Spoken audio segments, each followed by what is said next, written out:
পারবেন। সে বিষয়ে আমার কোনো সন্দেহ নেই। এবং আমি শুরুতেই যেটা করব সেটা হচ্ছে যে প্রতিদিনের মতো আজকেও একটা ইমেইল দিয়ে ঘটনা শুরু করতে চাই এবং এই ইমেইলটিও পাঠিয়েছেন আমাদের কাছে আমাদেরই একজন লিসেনার। আমি ইমেইলটি পড়ছি ঠিক তার মতো করে তার ভাষায়। আশা করছি আপনাদের ভালো লাগবে। যাই হোক, যিনি লিখছেন তিনি লিখছেন এভাবে যে, "সঙ্গত কারণবশত আমার ঘটনাটি পড়ে শুনে খুশি হব। হ্যাঁ, রাসেল ভাই কেমন আছেন? আজ আমি যে ঘটনাটি বলতে যাচ্ছি আসলে তা ভৌতিক কিনা বলতে পারব না। তবে এই ঘটনাটি এখনো আমাকে ভাবায়। এখনো আমাকে ভীত সন্ত্রস্ত করে তোলে। হতে পারে এটা হ্যালুসিনেশন কিংবা হতে পারে এটা আমার সাবকনশিয়াস মাইন্ডের নিছক কোনো ভাবনা। আমার হোম ডিস্ট্রিক্ট জয়পুরহাটে। ঘটনার সামগ্রিক প্রেক্ষাপট চট্টগ্রাম। আমি চট্টগ্রামের সীতাকুণ্ড থানার মাদাম বিবির হাটে থাকি। এখানে অবস্থিত একটি শিল্প কারখানায় আমি ছোটখাটো চাকরি করি।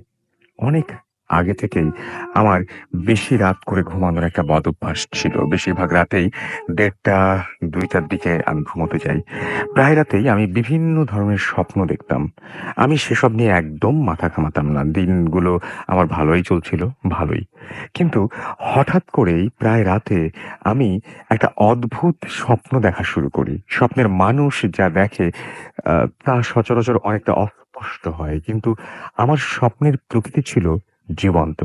আমি স্বপ্নটা যখন দেখতাম তখন মনে হতো আমার মস্তিষ্ক ঘুমন্ত নয়, সম্পূর্ণরূপে জাগ্রত।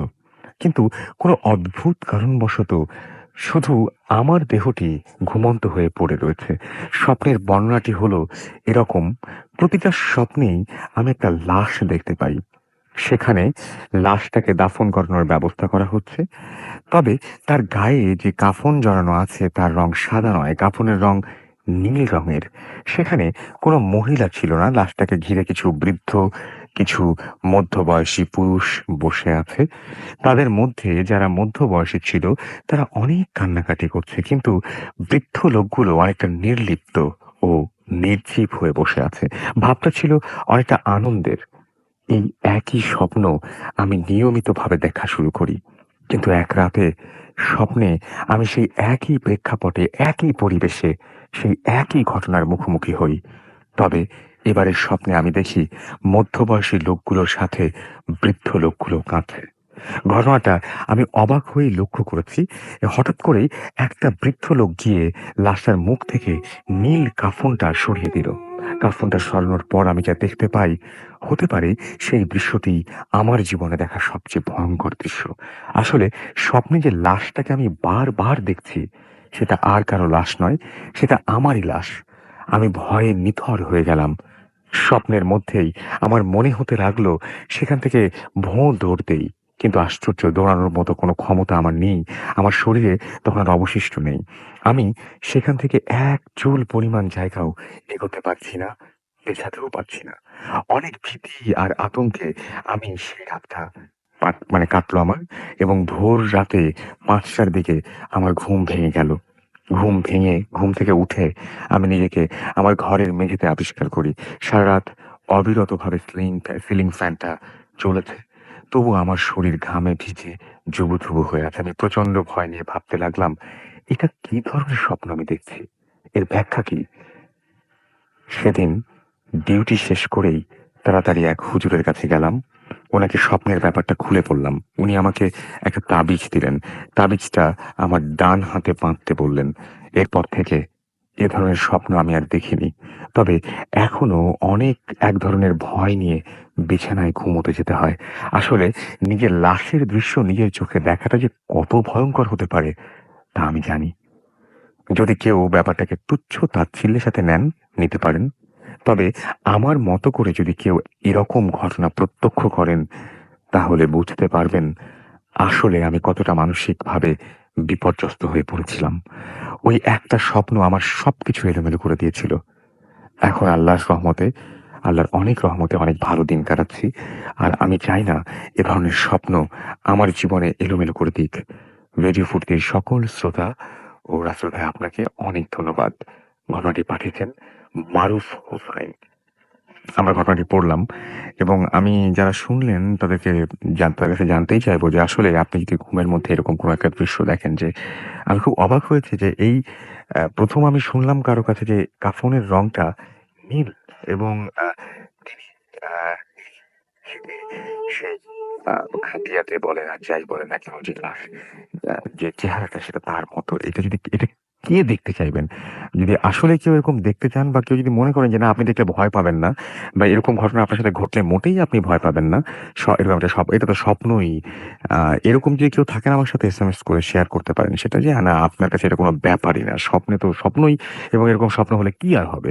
আমার কাছে মনে হয় যে এরকম একটা স্বপ্ন দেখার পরে সত্যিই যিনি দেখছেন তার ঠিক যখন ঘুমটা ভাঙলো, স্বপ্ন দেখার পরপরই তো আমাদের ঘুম ভাঙে। অনেক সময় আমরা আরো বেশিটা সময় ঘুমিয়ে থাকি এবং তারপরে একটা নির্দিষ্ট সময়েও ঘুম ভাঙে, সেটাও হয়। বাট কেউ যদি এরকম একটা স্বপ্ন দেখে ঘুম ভেঙে ওঠেন, তারপরে আপনার মনের অবস্থা কি হবে? আপনি মানসিকভাবে কতটা ভেঙে পড়বেন? যারা এখনো নিজেদের অনেক সাহসী ভাবেন, তারা যদি একবার জিনিসটা চিন্তা করেন এবং আমার সাথে এসএমএস এর মাধ্যমে খোলাখুলিভাবে আলোচনা করতে পারেন, জানাতে পারেন যে আসলে আপনি এরকম কোন স্বপ্ন দেখতে চাইবেন কিনা? আচ্ছা, গিলাতলা থেকে আমাদের কেউ একজন এসএমএস করেছেন। নামটা পরে লিখেছেন। আমি পড়তে পারলাম না এসএমএসটা এইজন্য। ইমন খান আমাদের এসএমএস করেছেন। তার কাছে মজা লাগছে। কুষ্টিয়া থেকে এসএমএসটি পাঠিয়েছেন। আলিয়া আ আলী আকবর আমাদের নান্দাইল থেকে এসএমএস করেছেন। তিনি বলেছেন, "কেমন আছেন? আমি সবসময় ভালো থাকি এবং সবসময় ভালোর দলে।" আমাদেরকে বোরহান এসএমএস করেছেন আমাদেরকে আনিয়া আচ্ছা আসনিয়া এবং আমাদেরকে এসএমএস করেছেন দেখতে পাচ্ছি পুষ্পিতা এবং তিনি তার রুমের সব জানালা বন্ধ এবং তিনি বলছেন যে তাও আমার ফুলের টবটা আমি তারপরে পড়তে পারলাম না এসএমএসটা। আজাদ আমাদের এসএমএস করেছেন আমাদেরকে এছাড়াও দেখতে পাচ্ছি আ সুমন এছাড়াও এসএমএস করেছেন আমাদেরকে তানভীর ইসলাম, আমাদেরকে এসএমএস করেছেন মিম আমাদেরকে এসএমএস করেছেন দেখতে পাচ্ছি মুনিফ খুব ভয় লেগেছে তার কাছে। আমাদেরকে কৃষ্ণ এসএমএস করেছেন যশোর থেকে এবং তিনি বলছেন I love both of them. Arnab আমাদের এসএমএস করেছেন এবং এসএমএস করেছেন আমাদেরকে শাহিদ মুন্সিগঞ্জ থেকে। তিনি নতুন আমাদের সাথে জয়েন করেছেন। আমাদের সাথে এসএমএস করেছেন ইথিকা এসএমএস করেছেন আমাদেরকে তানহা এসএমএস করেছেন এবং তিনি বলছেন তার মনটা খুব খারাপ, কিছু ভালো লাগছে না। বাট ভূত এফএম খুব ভালো আছে। তাহলেই চলবে। খুলনা থেকে এসএমএসটি করেছিলেন। উত্তরা থেকে আমাদের নামটা আগে লেখেননি। সুজন খুলনা থেকে এসএমএস করেছেন এবং তিনি বলছেন যে, "কোনো ব্যাপার না।" কি কোনো ব্যাপার না সেটা অবশ্য তিনি লেখেননি। আমাদেরকে এসএমএস করেছেন এমডি অয়ন হাসান টঙ্গী থেকে। এছাড়াও আমাদেরকে মেহেদী এসএমএস করেছেন এবং তিনি বলছেন যে ভালো লেগেছে তার কাছে এই ঘটনাটি। তবে ভয় পাচ্ছেন না। না ততক্ষণ পর্যন্ত আপনি ভয় পাবেন না যতক্ষণ পর্যন্ত আপনি ব্যাপারটা উপলব্ধি করতে না পারবেন। আসলে যে আপনি আপনার নিজের জায়গায় যদি দেখতেন তাহলে। আ আ এমনিতে যদি উপলব্ধি না করেন তাহলে অবশ্য ভয় পাওয়ার কিচ্ছু নেই। হ্যাঁ, আপনি একদম 100% ঠিক। আ লালবাগ থেকে আমাদের এসএমএস করেছেন আ আচ্ছা আকাশ মেঘলা, ওকে। আমাদেরকে সুহাস এসএমএস করেছেন দিনাজপুর থেকে। ফার্স্ট স্টোরিটা চরম লেগেছে তার কাছে। মহারাজ আমাদের এসএমএস করেছেন আমাদেরকে এমডি পিয়াল। আ এছাড়াও আমাদের এসএমএস করেছেন আশিক মিরপুর থেকে। রানা আমাদের এসএমএস করেছেন কামরান নাড়াইল থেকে। ফার্স্ট স্টোরিটা খুব সুন্দর লেগেছে তার কাছে। রাজীব আহমেদ আমাদের এসএমএস করেছেন নেত্রকোনা থেকে। এছাড়াও আনোয়ার এবং তার ওয়াইফ আফরিন ২ জন আমাদের সাথে আছেন। এসএমএস করে জানিয়েছেন। তনয়া আমাদের এসএমএস করেছেন নরসিংদী থেকে। এছাড়া আমাদেরকে প্রিন্স আরমানিটোলা থেকে এসএমএস করেছেন এবং তিনি বলছেন যে তিনি এরকম স্বপ্ন দেখতে চান। Wish you all the best. আমাদেরকে তাসফিয়া এসএমএস করেছেন মিম। এছাড়াও এসএমএস করেছেন আমাদেরকে দেখতে পাচ্ছি আ মিল্টন নরসিংদী দাসপাড়া থেকে এবং তিনি বলছেন তিনি এবং তার ফ্রেন্ড রানা একসাথে ভূত এফএম শুনছেন। আজকের ঘটনা যেন অবশ্যই ফাটাফাটি হয়। Let's hope for the best. আশা করছি যে সেরকম কিছু হতে যাচ্ছে। ইনশাআল্লাহ। আর যে রাজু আমাদের এসএমএস করেছেন নাদিম। আ এছাড়াও আমাদের এসএমএস করেছেন দেখতে পাচ্ছি প্রিন্স, সাকিব সহ আরো অনেকে। আপনি যদি এসএমএস করতে চান তাহলে মোবাইলের মেসেজ অপশনে গিয়ে টাইপ করুন ফুর্তি FOORTI ফুর্তি স্পেস দিয়ে লিখুন আপনার নাম, স্পেস দিয়ে আপনার মেসেজ পাঠিয়ে দিন 9840 নাম্বারে। আমাদের সাথে আরো একজন অতিথি আছেন যিনি আ আমি তার পরিচয়টা একটু দিয়ে নেই। তিনি আমাকে যেভাবে একটা ইমেইল করেছিলেন সেটা হচ্ছে তিনি তার একটা অডিও ক্লিপ আমাকে পাঠিয়েছিলেন। এবং সেই অডিও ক্লিপটা তার যে বলার ভঙ্গি এবং যেভাবে তিনি পুরো ঘটনাটা বলেছিলেন আমাকে। আমি খুবই ইমপ্রেসড এবং তিনি বেসিক্যালি আচ্ছা তার পেশা কি সেটা তিনি বলবেন এবং তাহলে বুঝতে পারবেন তিনি ঘটনার সাথে কতটা মানে তার মানে জীবনটা কতটা মানে একসাথে এই ঘটনাগুলো নিয়ে তাকে প্রতিনিয়ত চলতে হয় এবং তার মুখেই শুনবো তার জীবনের ঘটনা। ১ম এ জানতে চাইবো আপনার নাম এবং আপনার পরিচয়।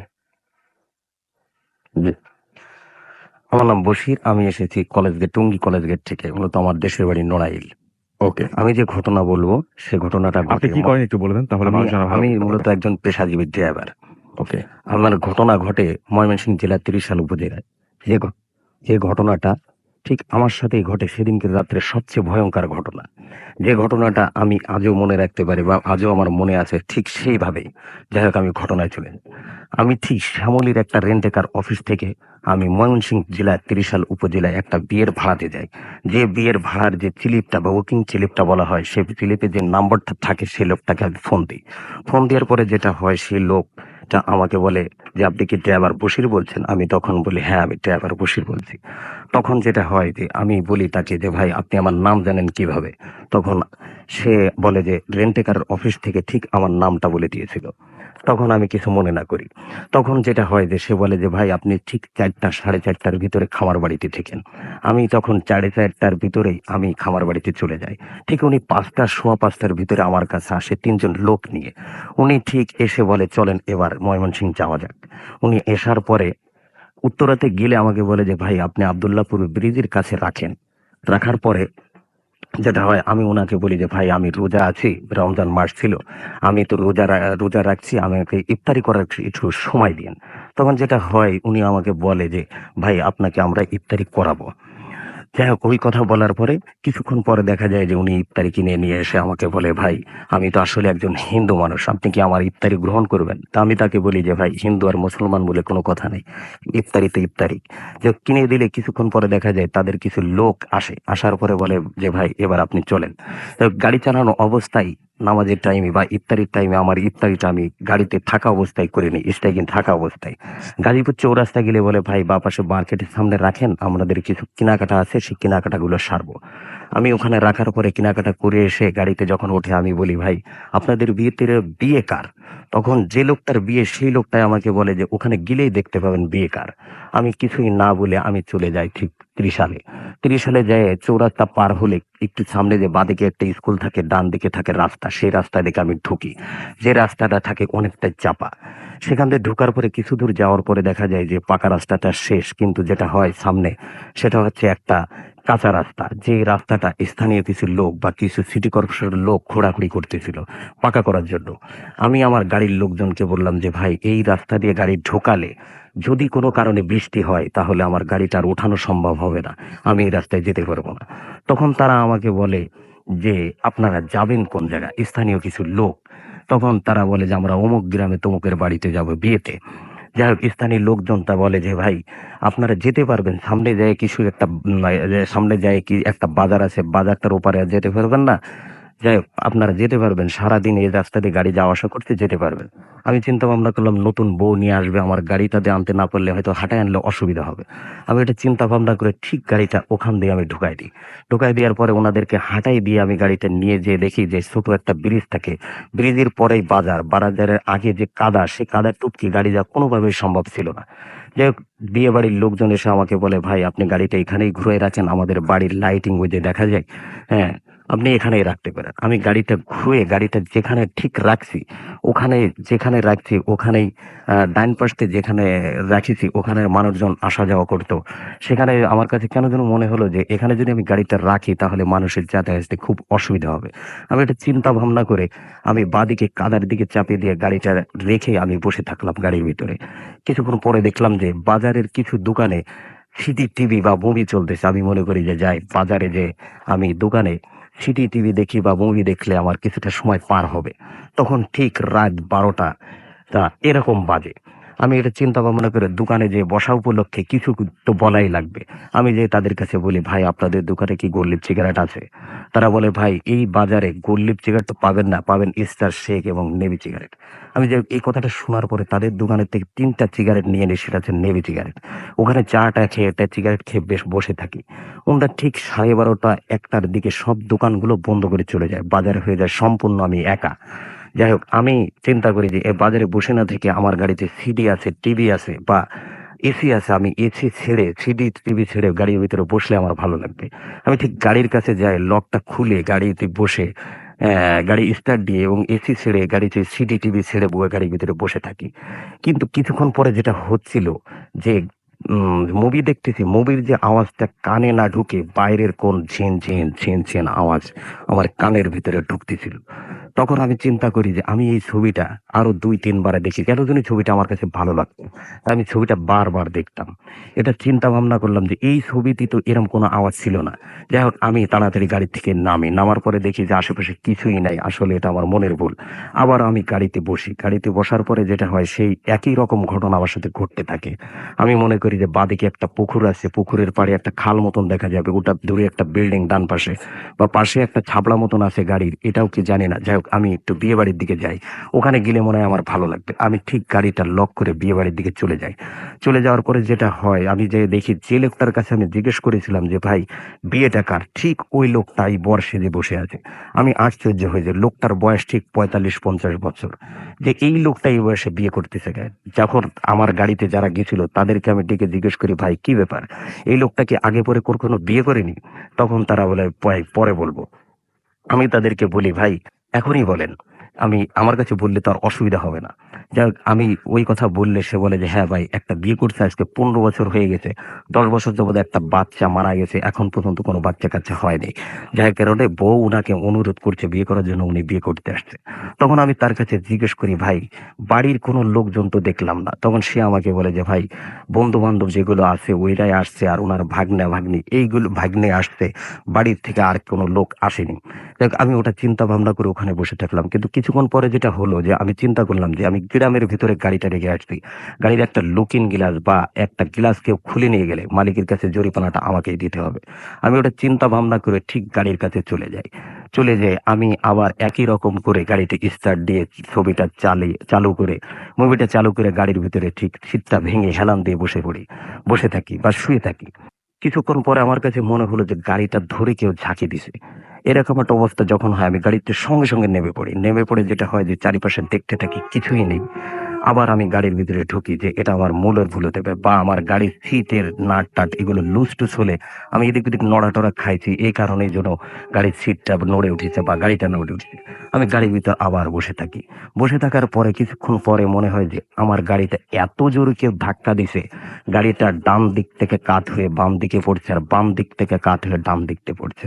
এরকম একটা অবস্থা, আমি প্রচন্ড ভয় পেয়ে গাড়ির থেকে নেমে যাই। নেমে যাওয়ার পরে যেটা হয় যে দেখি কিছুই নেই। গাড়ির নিচে আমার মোবাইলের লাইটের আলো দিয়ে আমি আলো মারতে থাকি যে গাড়ির নিচেই কিছু আছে না, আশেপাশে কিছু নাই। দেখি কিছুই না। তখন আমি বাইরে একটা সিগারেট জ্বেলে খেয়ে আবার গাড়ির ভিতরে ঢুকি। আমি যে লোকটা বর, ওই লোকটারে বলেছিলাম, ভাই যেহেতু এখন রমজান মাস, আমি রোজা রাখবো। যাই হোক, আমার ওই বাড়িতে যদি কোনো খাবার-টাবার থাকে বা কোনো খাবারের ব্যবস্থা হয় আমার জন্য পাঠায় দিন, আমি রোজা রাখবো। তখন ওই লোকটা আমাকে ফোন দিয়ে বলল, "বশির ভাই আপনি কি আসলেই রোজা রাখবেন?" আমি তাকে বলি, "হ্যাঁ ভাই, আমি আসলেই রোজা রাখবো।" তো সে আমাকে বলে, "ভাই আপনার জন্য আলাদা খাবার আছে, আপনি এসে খেয়ে যান।" আমি বলি, "ভাই আলাদা খাবার-টাবার দরকার নাই। আপনি যেটা খাইছেন সেটা খেলেও আমার হবে। যাই হোক, আপনি খারাপ তো কিছু খাননি।" তা বলে যে, "ঠিক আছে ভাই, আপনি এসে খেয়ে যান।" আমি বলি, "ভাই আমি গাড়িটা রেখে যেতে পারবো না। আপনি ঠিক খাবারটা পাঠায় দেন আমার জন্যে।" আমি এটা চিন্তা ভাবনা করে গাড়িতেই বসে থাকলাম। তো কিছুক্ষণ পরে দেখলাম ২ জন লোক বড় একটা প্লেট আর উপরে একটা প্লেট দিয়ে ঢাকা সেই খাবারটা আমাকে দিয়ে যায়। দিয়ে গেলে দিয়ে উনারা ২ জন চলে যায়। চলে যাওয়ার পরে যেটা হয় যে আমি গাড়িতে নিয়ে গাড়ির ভিতরে লাইটটা জ্বালায় হাতটা ধুয়ে রোজা রাখার জন্য আমি খাবারটা হাত দিই। কিন্তু যখন আমি খাবারটা হাত দিতে যাই তখন ঠিক রাত ১২টা বা ১টা এরকম, সরি, আ লোক তখন রাত আ ২:৩০ বা ৩টা এরকম আ একটা সময়, মানে সেহরির শেষ সময়ের অবস্থাটা। যাই হোক, আমি তাড়াহুড়ো করে খাবারটা হাত দিই। কিন্তু খাবারটার প্লেটটা উঁচু করে দেখি যে একটা ভাতের উপরে ৫ টা সবজি দেয়া ছিল। সেটা ছিল বেগুন ভাজি, পটল ভাজি এবং মিষ্টি দই, মুরগির মাংস। খাবারটার উপরে একটা ভাতের উপরে এতগুলো তরকারি দেখে আমার কাছে কেমন যেন ঘেন্না ঘেন্না লাগতেছিল। যাই হোক, আমি দেখলাম যে এদের বাড়িতে কি আর কোনো বাটি বুটি নেই যে খাবারটা আমাকে দিছে এভাবে, যে খাবারটা দেখে আমার খুব ঘৃণা লাগতেছে। যাই হোক, আমি মনে করলাম যে আমাকে রোজা রাখতে হবে বা আমার রোজা রাখার দরকার। যাই হোক, খাবারটা যে কোনো ভাবে আমার খেয়ে রোজাটা রাখতে হবে। আমি চিন্তা করে বিসমিল্লাহ বলে আমি খাবারটা হাত দিই। হাত দেওয়ার পরে যেটা হয়, খাবারটা খাওয়া শুরু করলে আমার কাছে মনে হয় যে খাবারটার উপরে খুব ঘৃণা লাগতেছে বা খুব অসুস্থ লাগতেছে। খাবারটা আমার খেতে ইচ্ছে করছে না। আমি কেন যেন ডান দিকে তাকাই, দেখি গাড়ির ঠিক ডান পাশে ভয়ঙ্কর চোখ করে আমার দিকে তাকিয়ে একজন লোক দাঁড়িয়ে আছে। এটা আমি চিন্তা ভাবনা করলাম, কিন্তু কি আসলে সত্যি একজন লোক দাঁড়ায় আছে। আমি গ্লাসটা খুলে তার কাছে জিজ্ঞেস করলাম, ভাই আপনি কি বিয়ে বাড়ির কেউ? তখন সে বলল, হ্যাঁ আমি বিয়ে বাড়ির কেউ। আমি তখন চিন্তা করলাম যে লোকটা খাবার খাইছে কি না, দেখি জিজ্ঞেস করি, ভাই আপনি কি খাবার টাবার খাইছেন? তখন সে বলে যে না ভাই, আমি খাবার টাবার খাইনি। তো আমি তাকে বলি, ভাই আসেন, আমার কাছে যে খাবার আছে একজন মানুষের খাওয়ার সম্ভাবনা, আমার সাথে খাবারটা খান। তখন সে বলে যে না ভাই আপনি খান, আমি খাবো না। তখন আমি তাকে দুই তিনবার বললে সে খাবারটা খেতে রাজি হয়, এবং আমি তাকে গ্লাসটা খুলে দেবো, মানে গাড়ির দরজাটা খুলে দিই, দিয়ে বলি ভিতরে আসেন ভাই, গাড়িতে এসি ছাড়া আছে, গাড়ির ভিতর ঠান্ডা আছে, খাবারটা এখানে বসেই খান। একটা প্লেটে আধাটা খাবার তাকে আমি উঠোই দেওয়ার পরে যেটা হয়, আমি দু তিনবার গালে দিতে সে পুরা খাবারটা শেষ করে ফেলে। আমি কেমন যেন একটা চিন্তার ভিতরে বা খির ব্যাপার, এত তাড়াতাড়ি খাবারটা শেষ হয়ে যাওয়ার কথা না। খাবারের ভিতরে যে মুরগির মাংস ছিল, তাতে হাড়টা ছিল, সেই হাড়টার কই। যাই হোক, আমি চিন্তা করি যে লোকটার পেটে মনে হয় খুব খিদা ছিল, এই কারণে সে খাবারটা খেয়ে ফেলছে। এটা চিন্তা ভাবনা করে বলি যে ভাই আপনার কাছে তো আরো কিছু খাবার আছে, আপনি খান। তখন সে বলে যে ঠিক আছে দেন। দিলে খাবারটা খেয়ে তাড়াহুড়ো করে সে বেরিয়ে যায় গাড়ি থেকে। আমি খাবারটা সেরে থাল বাটি ওখানে রেখে আমি গাড়ির ভিতরে ঠিক সিট হেলান দিয়ে শুয়ে থাকি। শুয়ে কেন যেন ওই ছবিটা দেখতেছিলাম, আমার কাছে ভালো লাগতেছিল না। তা আমার একটা বদ অভ্যাস বা কুঅভ্যাস আছে, যেটা এরকমেরই, যে একটা সিকিউরিটি বা একটা আনসার বা একটা পুলিশের কাছে যে বাঁশিটা থাকে, যে বাঁশিটা স্টিলের একটা বাঁশি, গাল দিয়ে ফু দিলে যে বাঁশিটা বাজে, সেই বাঁশিটাই আমার ঠোঁট দিয়ে আমি বাজাতে পারি। সেই বাঁশিটা ঠিক এরকমেরই ছিল, যেটা আমি এখন দিব। আপনারা হয়তো মনে করতে পারেন যে টাকার কোনো বাঁশি কিনা, বা সেরকম একটা বাঁশি তার ঠোঁটের কাছে, সেই বাঁশিটা এখন দিচ্ছি। সে বাঁশিটা ঠিক এরকম, ঠিক এই বাঁশিটা আমি দিই। এই বাঁশিটা দেওয়ার পরে যেটা হয়, যে আমার কাছে মনে হচ্ছিল যে আমার গাড়ির চারপাশ দিয়ে কয়েক হাজার বাঁশি ঠিক আমার গাড়ির পাশ দিয়ে বাজে। আমি খুব ভয় পেয়ে আমি গাড়ির থেকে বেরিয়ে পড়ি। আমি গাড়ির থেকে বেরিয়ে পড়ে দেখি আশেপাশে কিছুই নেই, কিন্তু যে লোকটা খাবার খাইছিল আমার সাথে, সেই লোকটা আমার থেকে ১০-১৫ হাত দূরে দাঁড়িয়ে আছে।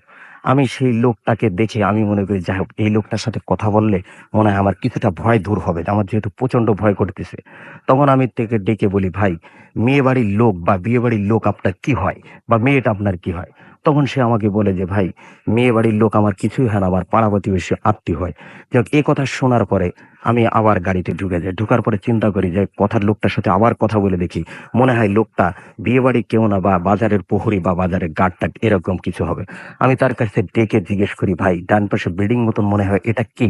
তখন সে বলে এটা প্রি প্রাইমারি স্কুল। তখন আমি আবার জিজ্ঞেস করি, ভাই আমার গাড়ির সাথে এটা ছাবড়া মতন টিনের, এটা কি? তখন সে বলে, ভাই আমি এটাকে জানি না। তখন আমি তার কাছে বলি যে ভাই আপনি বললেন যে মেয়ে বাড়ির লোক আপনার আত্মীয় হয়, বা আপনি এই গ্রামে থাকেন, এটা বললেন। তা এটা কি আপনি জানেন না এই গ্রামের লোক? তখন সে বলে যে আমি এসেছি এখানে নতুন। তখনই আমি প্রচন্ড ভয় পেয়ে যাই যে এই লোকটা বললো কি, বললো যে গ্রামের এসেছে নতুন, আবার মেয়ে বাড়ির লোক এর আত্মীয় বা পাড়া প্রতিবেশী হয়। আমি কোনো কথা না বেরিয়ে গাড়ির ভিতরে ঢুকে পড়ি। গাড়ির ভিতরে ঢুকে কিছুক্ষণ পরে আমার কাছে মনে হচ্ছিল গাড়ির ভিতরে ভয়ে আমি বসে থাকতে পারি না। আমি যাই হোক ওই বিয়ে বাড়ির দিকে আবার গাড়িটা লক করে রওনা হই। আমার কিছু দূর আসার পরে মনে হয় যে আমি গাড়ির ভিতরে মোবাইলটা ফেলে আসছি। যাক, আমি গাড়ির ভিতরে ওই মোবাইলটা আনার জন্য আমি ঠিক গাড়ির কাছে যাই। গাড়ির কাছে যে লকটা খুলে পিছনের দরজা টান দিতেই ঠিক দেখি ওই লোকটাই যে সিটে বসে খাবারটা খাইছিল, ওই সিটে বসে আছে আমার দিকে ভয়ঙ্কর চোখ করে তাকিয়ে আমার দিকে, কেমন যেন আমার কাছে মনে হচ্ছে রেগে মেগে আছে আমার পরে। এটা আমার কাছে মনে হচ্ছিল। এটা দেখে খুব প্রচন্ড ভয় পেয়ে আমি ঠিক মুখতে একটা শব্দ বের করে, ওরে মা, এই শব্দটা আমার মুখ থেকে বেরিয়ে যায়। তখন আমি তার কাছে জিজ্ঞেস করি, ভাই আপনি গাড়ির ভিতর আসলেন কখন? সে ঠিক বড় করে আমাকে বলে, তুমি না তখন আসতে বলেছিলে। তখন সে আমাকে এই কথাটা বলে। আমি তখন তাকে বলি যে আমি তো আপনাকে খাবারের সময় আসতে বলেছিলাম, কিন্তু এখন তো আপনাকে আর আমি কখনো বলিনি আস। এ কথাটা বলার সাথে সাথেই সে রেগে মেগে খুব তাড়াহুড়ো করে গাড়ি থেকে বেরিয়ে পড়ে। আমি আর কোনো কথা না বলে গাড়িটা লক করে ঠিক ওই বাড়ির উদ্দেশ্যে আমি রওনা দিই। সে পিছন থেকে ঠিক এভাবে আমাকে জোরে একটা ডাক দেয় ভয়ংকর রূপে যে, "এই, আমাকে একা ফেলে কোথায় যাস?" আমি ঘুরে পিছনের তার দিকে তাকিয়ে দেখি তার চেহারাটা পুরা লাল হয়ে আছে। যেটা আমি এখনো অনুভব করতে পারি যে চেহারাটা সেই রাতে আমি দেখেছিলাম। যাই হোক, সে আমার দিকে যখন লাল চোখ করে তাকিয়ে থাকে সে আমাকে বলে যে, "এই, তুমি যে খাবারটা খাওয়াইছো এটা কি কোনো মানুষের খাবার?" আমি জানি না কেন এই কথাটা সে বলেছিল, সেই খাবারটার ভিতরে কি ছিল, কারণ আমি সেই খাবারটা খাইছি। আমার কাছেও সেই খাবারটা ভাল লাগছিল। কিন্তু সে এই কথাটা কেন বলছিল এখনো আমি সেটা বুঝতে পারি না, সেটা সেই জানে। যাই হোক, আমি তাকে বলি, "কেন? আপনি তো আমার সাথেই খাবারটা গাড়িতে বসে খাইছেন, আমিও খেলাম। কয়, এটা কি কোনো মানুষের খাবার? এটা একটা জানোয়ারের খাবার।" যখনই ওই লোকটা ওই ধরনের কথাটা বলল তখন আমার পেট মোড়ায় সঙ্গে সঙ্গে সেখানেই বমি হতে থাকে। আর আমি এত ক্লান্ত হয়ে পড়ি যে আমার হাঁটা চলার বা কোনো কথা বলার কোনো কায়দায় আমার কাছে থাকে না।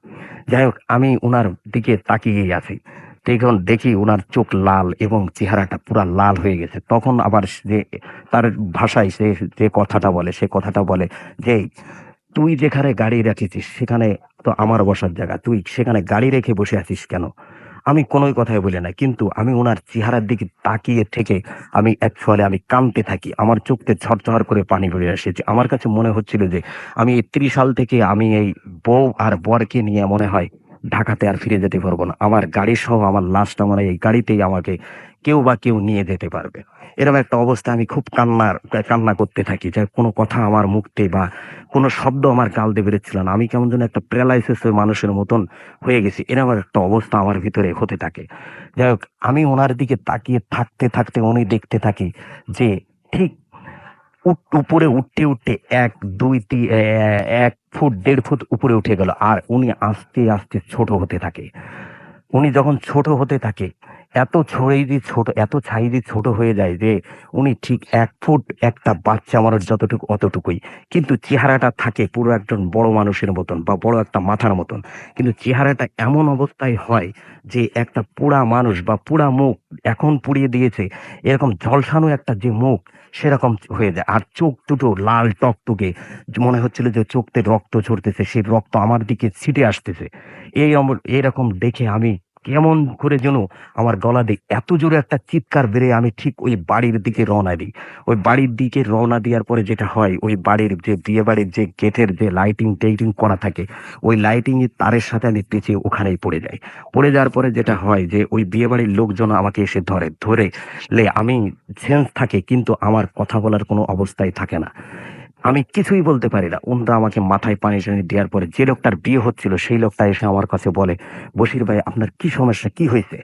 তখন আমি বলি যে ওখানে ভীষণ একটা ভয় পেয়ে আমি দৌড় মেরে এসে এখানে পড়ে গেছি। সংক্ষেপে তাকে আমি কথাটা বলি। তখন সে আমাকে বলে যে, "ভাই, আপনাকে তো আসলে বলা হয়নি। বিয়েবাড়ির লোকজন বলল যে ড্রাইভারটা যেখানে আছে সেখানে পাশে একটা পুকুর। পুকুরের পাড়ে আছে শ্মশান যেখানে মানুষ-টানুষ মারা গেলে সেখানে নিয়ে পোড়ায়।" এই কথা আমাকে বলেছিল। যাই হোক, আমাকে বলল যে, "ভাই, ঠিক আছে, আপনি এখানেই বসে থাকেন। আমার যেহেতু কালকে হরতাল আমরা একটু তাড়াহুড়ো করে বেরোবো, আপনার আর গাড়ির কাছে যাওয়ার দরকার নাই।" ওনারা ঠিক তাড়াহুড়ো করে বেরোয় আসলো। বেরিয়ে এসে আমি গাড়ির কাছে যেয়ে দেখি আমার গাড়িটা যেভাবেই ছিল সেভাবেই আছে, কিছুই নেই। যাই হোক, আমি গাড়িটা স্টার্ট করে ঢাকার উদ্দেশ্যে রওনা হই। কিছুক্ষণ পরপরই আমার শরীরে জ্বর আসে এবং বমি হতে থাকে। যাই হোক, আমি খামার বাড়িতে এসে নামাই দিয়ে আমার বাসা থেকে মোহাম্মদপুর ৪ তলার পাশে একটা বাসায় আমি সে বাসাতে চলে যাই। বাসাতে যাওয়ার পরে যেটা হয় যে বাসায় যারা থাকে, যারা আমার বন্ধুরা থাকে তারা কেউ জিজ্ঞেস করে, "কি ব্যাপার? তুই গেলি ভালো মানুষ, আসলে অসুস্থ হয়ে তো ব্যাপারটা কি?" আমি তাদের কাছে কিছুই বলি না। জ্বরে বমিতে কয়েকদিন ভুগে ডাক্তার দেখানোর পরে আমি কিছুদিন পরে সুস্থ হই। এই ছিল আমার ঘটনা, রাসেল ভাই। আপনাকে অনেক ধন্যবাদ আপনার ঘটনার জন্য। আমরা অসংখ্য এসএমএস পেয়েছি এর মাঝখানে। অনেক লম্বা একটা ঘটনা শুনলাম আমরা এবং আমাদেরকে দোয়েল হাসান এসএমএস করেছেন এবং তিনি চাঁপাইনবাবগঞ্জ থেকে আমাদের এসএমএসটি করেছেন। আমাদেরকে এসএমএস করেছেন আলামিন হক এবং আমাদেরকে এছাড়াও আজওয়া এসএমএস করেছেন ঢাকা ক্যান্টনমেন্ট থেকে এবং তিনি বলছেন যে তার কাছে এই স্টোরিটা অসাম লেগেছে। কাউসার আমাদেরকে লিখেছেন কালকে এক্সাম, তারপরে ভূত এফএম শুনছি। আমার মনে হয় যে এখন আপনার ঘুমিয়ে পড়াটা সবচাইতে বেশি জরুরি। আপনি পরেও শুনবেন হয়তো। পরের নেক্সট যে উইকে আমরা যে এপিসোডটা করব সেটা আপনি শুনতে পারেন। কিন্তু আজকে আপনার জন্য ঘুমানোটা খুব বেশি মঙ্গলজনক। টিজে তুহিন আমাদের এসএমএস করেছেন নরসিংদী থেকে। এসএমএস করেছেন আমাদের বিজয়, তিনি বসুন্ধরা থেকে। টিজে আমার লিখেছেন যে, "ভাই এসএমএস পড়েন না কেন? এতক্ষণ ধরে তো গল্প হচ্ছিল।" তার মানে উনি গল্প বলছিলেন, তার মাঝখানে যদি আমি এসএমএস পড়তাম তাহলে দুটোর কোনটাই ভালো হতো না নিশ্চয়ই। বিশাল আমাদের এসএমএস করে বলছেন, "দ্য ফার্স্ট স্টোরি ওয়াজ অসম।" এছাড়া আমাদেরকে মৃদুল এসএমএস করেছেন এবং এসএমএস করেছেন আমাদেরকে সামি বাসাবো থেকে, লিখেছেন অসম স্টোরি ভাইয়া। আমাদেরকে সোহেল এসএমএস করেছেন হাতিপুল থেকে, লিখেছেন যে ভাইয়া খুব ভয় পাচ্ছি। ফিরোজ আমাদের ওয়াবদা খুলনা থেকে এসএমএস করেছেন আমাদেরকে মেঘ বালক। এছাড়াও এসএমএস করেছেন আমাদেরকে আরো অনেকেই। সেই এসএমএস গুলো পড়বো, তবে সবার আগে আমাদের একটা বিরতি নিতে হবে, একটা বিজ্ঞাপন বিরতিতে যেতে হবে এবং তারপরে আবারও ফিরে আসছি আপনাদের কাছে। স্টে টিউন টু রেডিও ফুর্তি অ্যান্ড ডোন্ট স্টপ দ্য ফুর্তি।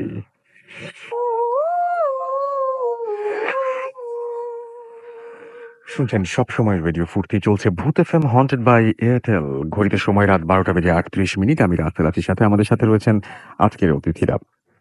এসএমএস পড়ছিলাম। আমি দেখতে পাচ্ছি আমাদেরকে সামি এবং সাগুতা তারা এসএমএস করেছেন আমাদের আরাফাত, এবং তিনি অনেক ভয় পাচ্ছেন জানিয়েছেন। সুজন হুসাইন আমাদের এসএমএস করেছেন, second story was very nice, তিনি লিখেছেন। এবং আমাদেরকে এছাড়াও এসএমএস করেছেন তুহিন। আমাদেরকে মুক্তাগাছা থেকে হৃদয় এসএমএস করেছেন আমাদেরকে আরেকজন হৃদয়। এবং তিনি ভূত এফএমের নতুন ফ্রেন্ড জামালপুর থেকে তিনি এসএমএস করেছেন, ওয়েলকাম টু ভূত এফএম, এবং আশা করছি এখান থেকে রেগুলার আপনাকে পেয়ে যাবো। রিমন আমাদের এসএমএস করেছেন আমাদেরকে সাদিক, খুব ভালো লাগছে, খুলনা ক্যান্টনমেন্ট থেকে তিনি জানিয়েছেন। রাব্বি আমাদের এসএমএস করেছেন হারুন সাভার থেকে। পুলক আমাদের এসএমএস করেছেন, সেকেন্ড ঘটনাটা তার কাছে অবশ্য ভালো লাগেনি। আমাদেরকে এছাড়াও এসএমএস করেছেন ঢাকা থেকে পূজা, এবং এবং তিনি বলছেন যে আমার এই সমস্ত স্বপ্ন দেখার সাহস নাই। আমাদেরকে মহসিনুল ইসলাম এসএমএস করেছেন আমাদেরকে। দেখতে পাচ্ছি আসাদুল গাজীপুর থেকে, সেকেন্ড স্টোরিটা অসাম, তিনি জানিয়েছেন। সোহাগ ঈশ্বরী থেকে আমাদের এসএমএস করেছেন এবং আমাদেরকে এসএমএস করেছেন দেখতে পাচ্ছি খোরশেদ। এছাড়াও সুমন আমাদের এসএমএস করেছেন মানিকে গাজীপুর থেকে। এছাড়াও শশী জিঞ্জিরা থেকে এসএমএস করেছেন। টিপু সারওয়ার আমাদের এসএমএস করেছেন এবং তিনি বলছেন ওয়াও অনেক ভালো লাগলো। সঞ্জয় আমাদের এসএমএস করেছেন ডিজে প্রান্ত গাজীপুর থেকে। এছাড়াও সেলিম সিলেট থেকে এসএমএস করেছেন, আমাদেরকে এসএমএস করেছেন। দেখতে পাচ্ছি বিজয় সহ আরো অনেকে। আপনি যদি এসএমএস করতে চান তাহলে মোবাইলের মেসেজ অপশনে গিয়ে টাইপ করুন ফুর্তি, FORTI ফুর্তি, স্পেস দিয়ে আপনার নাম, স্পেস দিয়ে আপনার মেসেজ 40940 নাম্বারে। যদি কেউ ইমেল করতে চান আমাদের কাছে, তাহলে ইমেল অ্যাড্রেসটি হচ্ছে bhutfm@radiofurti.fm, which is BHWTFM@radiofurti.fm। আপনার নাম, ঠিকানা এবং ফোন নাম্বার সহ আপনার জীবনে ঘটে যাওয়া সেরা ঘটনাটি অথবা আপনার জানা সেরা ঘটনাটি আমাদের কাছে লিখে পাঠান। ইমেইলের শুরুতে অবশ্যই উল্লেখ করুন ঘটনাটি আপনি এখানে এসে শেয়ার করবেন, নাকি আপনি চান আমরাই আপনার ঘটনাটা পড়ে শোনাবো। আপনি যদি দেশের বাইরে থাকেন তাহলে সবচাইতে ভালো অপশন হচ্ছে আপনি আপনার ঘটনাটি রেকর্ড করে সেই অডিও ক্লিপটি আমাদের কাছে পাঠিয়ে দেবেন।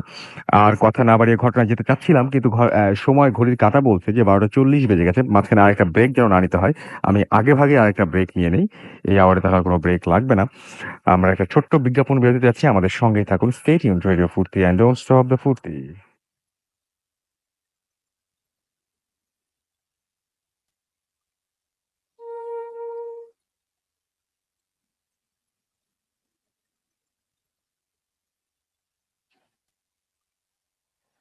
What intel?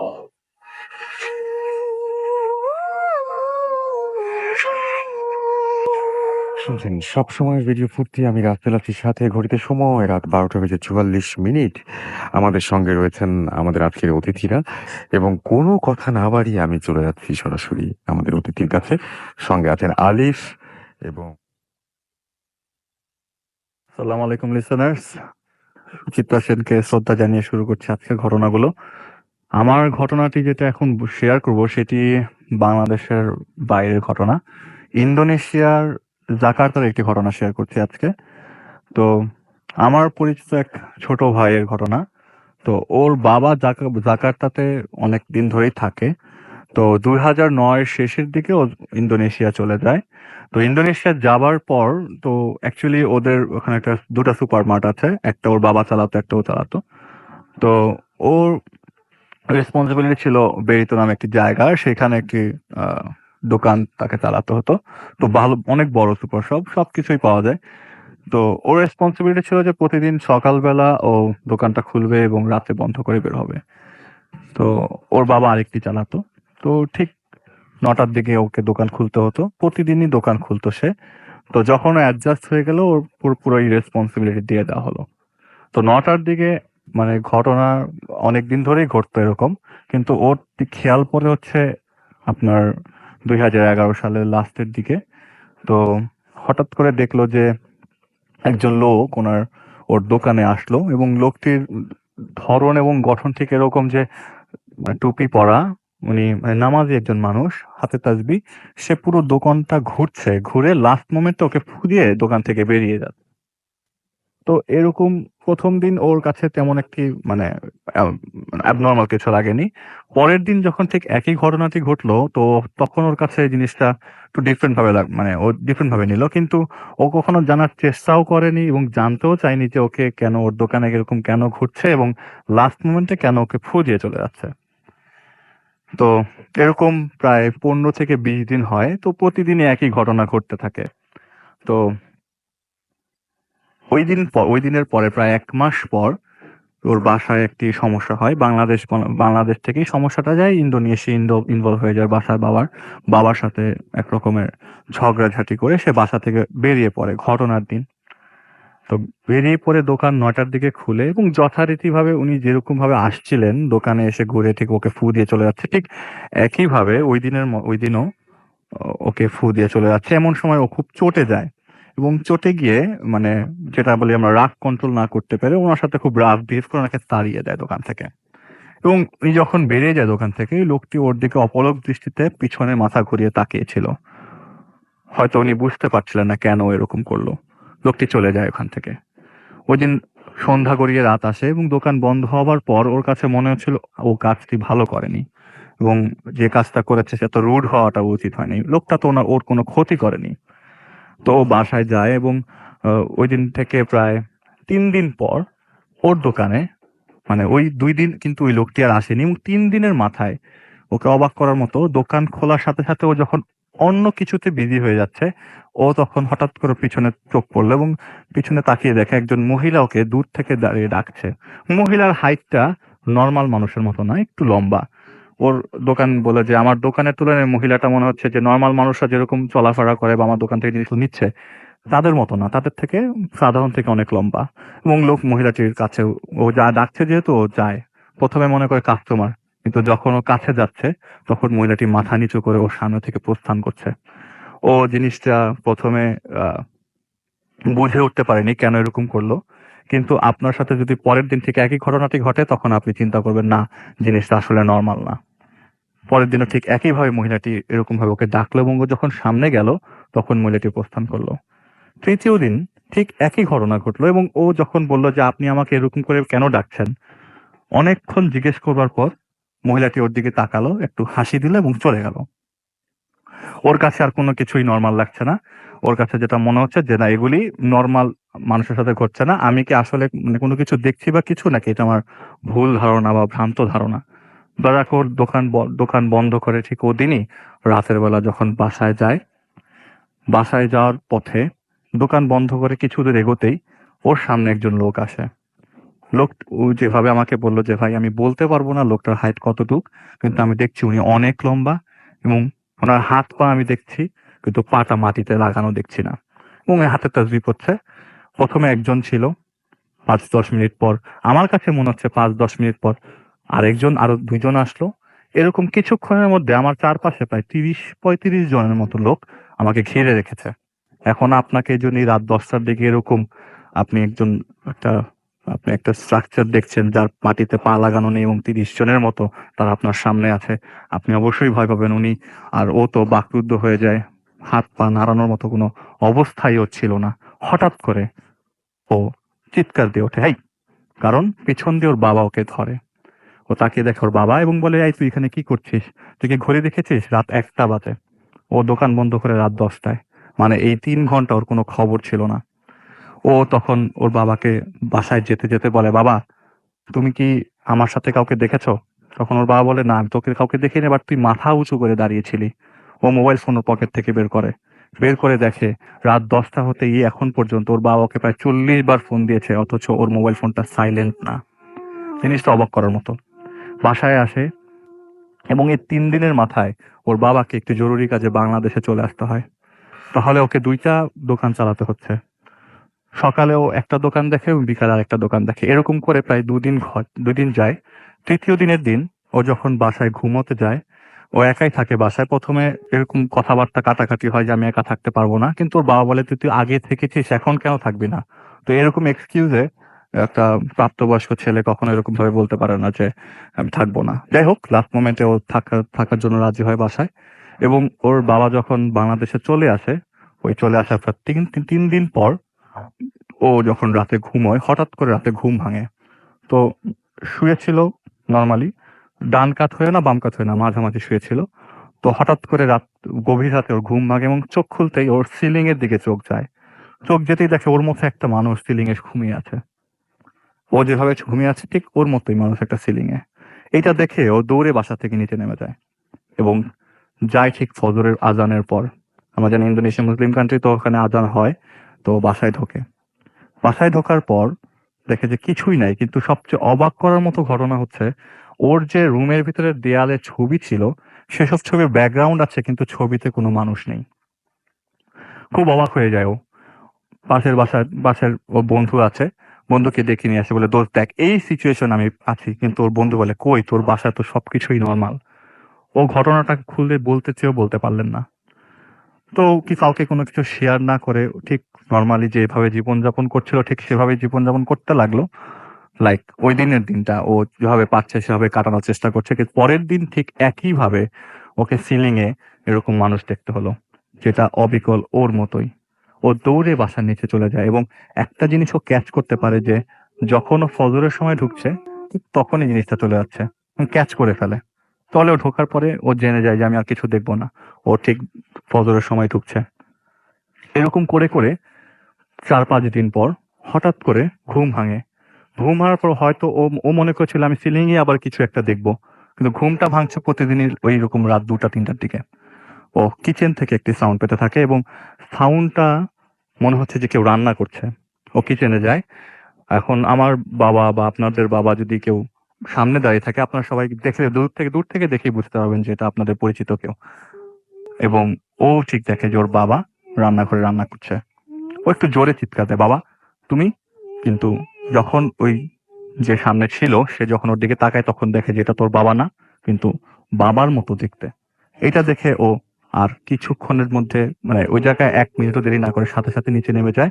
এবং ওই দিন আর ফজরের সময় ঢোকে না, ওই দিন ডিরেক্ট সকালে ঢোকে এবং ঢুকে বাংলাদেশে ফোন দেয় যে আমি থাকতে পারছি না, আমি কোনোভাবেই থাকতে পারছি না, আমাকে মানে আমাকে কিছু একটা ডিস্টার্ব করছে, আমি পারছি না। তো ওর বাবা তখন বলে ঠিক আছে, মানে ওর বাবা একটা ফ্রেন্ড আছে, তাকে ফোন দিয়ে বলে দিচ্ছে যে ওর সাথে যেন থাকার জন্য। ওর বাবা ঠিক তাই করে, ওনার একটা ফ্রেন্ডকে বলে দেয় যে তুমি তাহসিনের সাথে থাকো। তো ওই আঙ্কেল ওর সাথে থাকতে চলে আসে। ঘটনার দিনে চলে যাই। সেদিন রাতে ওর সাথে উনি ঘুমিয়েছিল। হঠাৎ করে হঠাৎ করে ঘুম ভেঙে যায় তাহসিনের।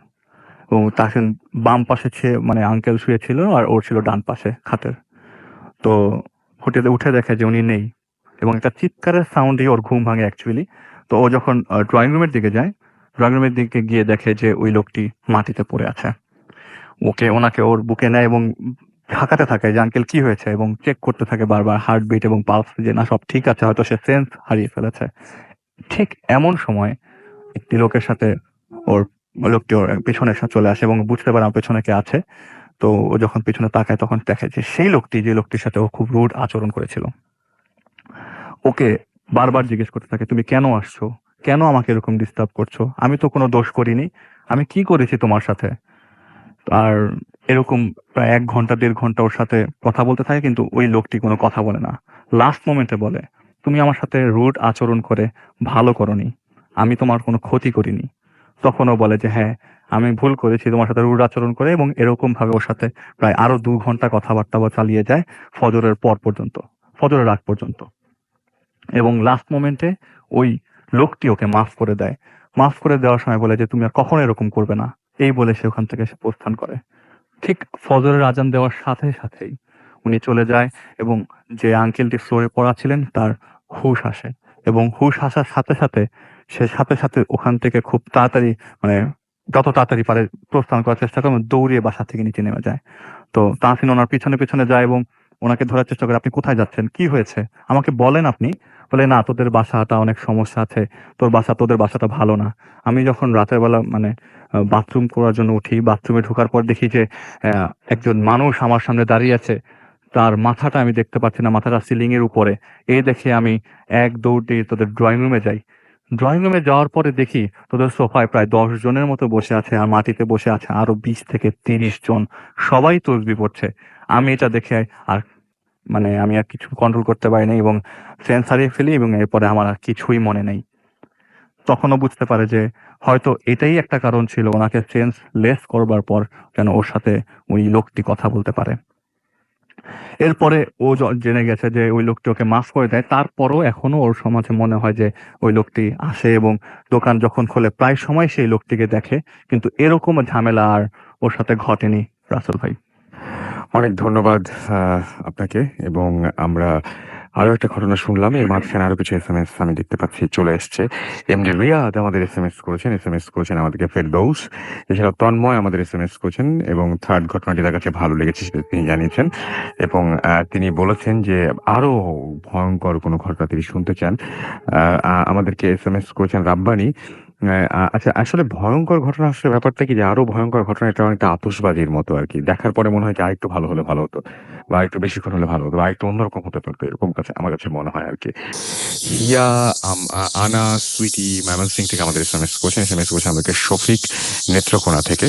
নীলা আমাদের এসএমএস করেছেন ডালিয়া এবং তিনি বলেন যে ভয়ে জমে আছি। খুলনা থেকে এসএমএস করেছেন রিদওয়ান আমাদের এসএমএস করেছেন, এসএমএসটা পড়তে হবে কিন্তু রাসেল ভাই, পড়ে ফেললাম। মহিউদ্দিন মুর্তজা আমাদের এসএমএস করেছেন আমাদেরকে সাহাল, এসএমএস করেছেন আমাদেরকে মৌ, এছাড়াও জিহান আমাদের এসএমএস করেছেন তন্ময়, সাদি চট্টগ্রাম থেকে এসএমএস করেছেন, এছাড়াও আমাদেরকে বিপ্লব উদ্দিন এসএমএস করেছেন প্রিন্স, এছাড়াও জেসি আমাদের এসএমএস করেছেন জসিম সিলেট থেকে, খুব সুন্দর ভাইয়া তাই লিখেছেন। কোরবান মাস্টার আমাদের এসএমএস করেছেন, the second story was very dangerous, এটা তিনি লিখেছেন। আবির আমাদের এসএমএস করেছেন শহীদুল, এছাড়াও আনন্দ মোহাম্মদপুর থেকে আমাদের এসএমএস করেছেন এবং সবসময় ভূতের এফএম এর মাঝখানে তার ভয় নাকি শোনা অফ করে দিতে হয়। ও তাহলে তো মুশকিল, তাহলে তো আমাদের আরেকটু ভয় কমিয়ে দেবো নাকি।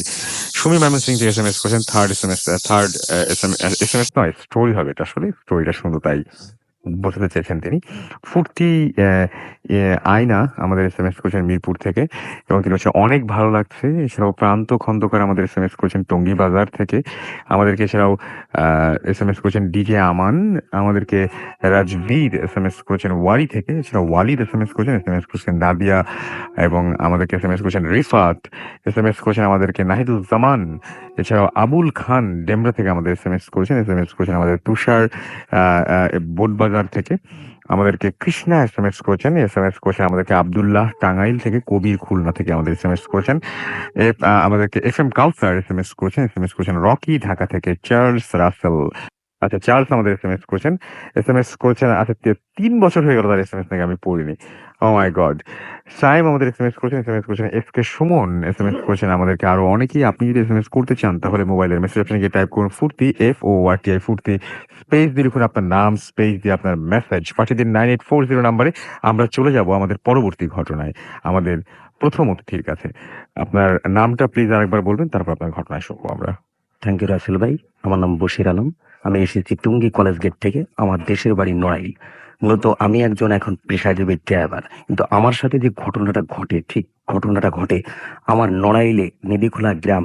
সেখান থেকে যাই আমি একটা কলেজে গানের অনুষ্ঠানে, সে অনুষ্ঠানে যে গান শুনতে যেখানে যাই, সেই কলেজটার নাম হচ্ছে আপনার এই সরি নাম না বললেও চলবে বোধহয়, সমস্যা নাই। যাই হোক, বল্লারটুপ কলেজে আমি একটা গান শুনতে যাই। কিন্তু আমার সাথে যারা যায় তারা সবাই থাকে আমার গ্রামের লোক। আমার সাথে আমার ছোট ভাইয়ের নাসির, সেও ছিল।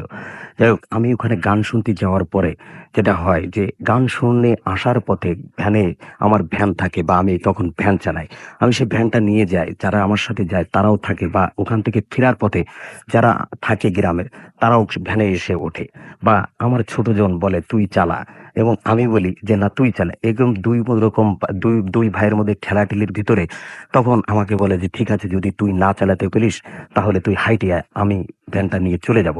যাই হোক, আমি ওটা চিন্তা ভাবনা করে আমি চিন্তা করি যে রাস্তাতে ঘুরে গেলে বাড়িতে তখন 10 থেকে 15 কিলোমিটার হবে, আর আমি যদি বিলের মাঝখান থেকে যাই তাহলে ঠিক 4 থেকে 5 কিলোমিটার বা 6 কিলোমিটার হবে। আমি এটা চিন্তা ভাবনা করে ঠিক আমি রাস্তা থেকে বিলের মাঝখান দিয়ে নেমে হাঁটা শুরু করলাম।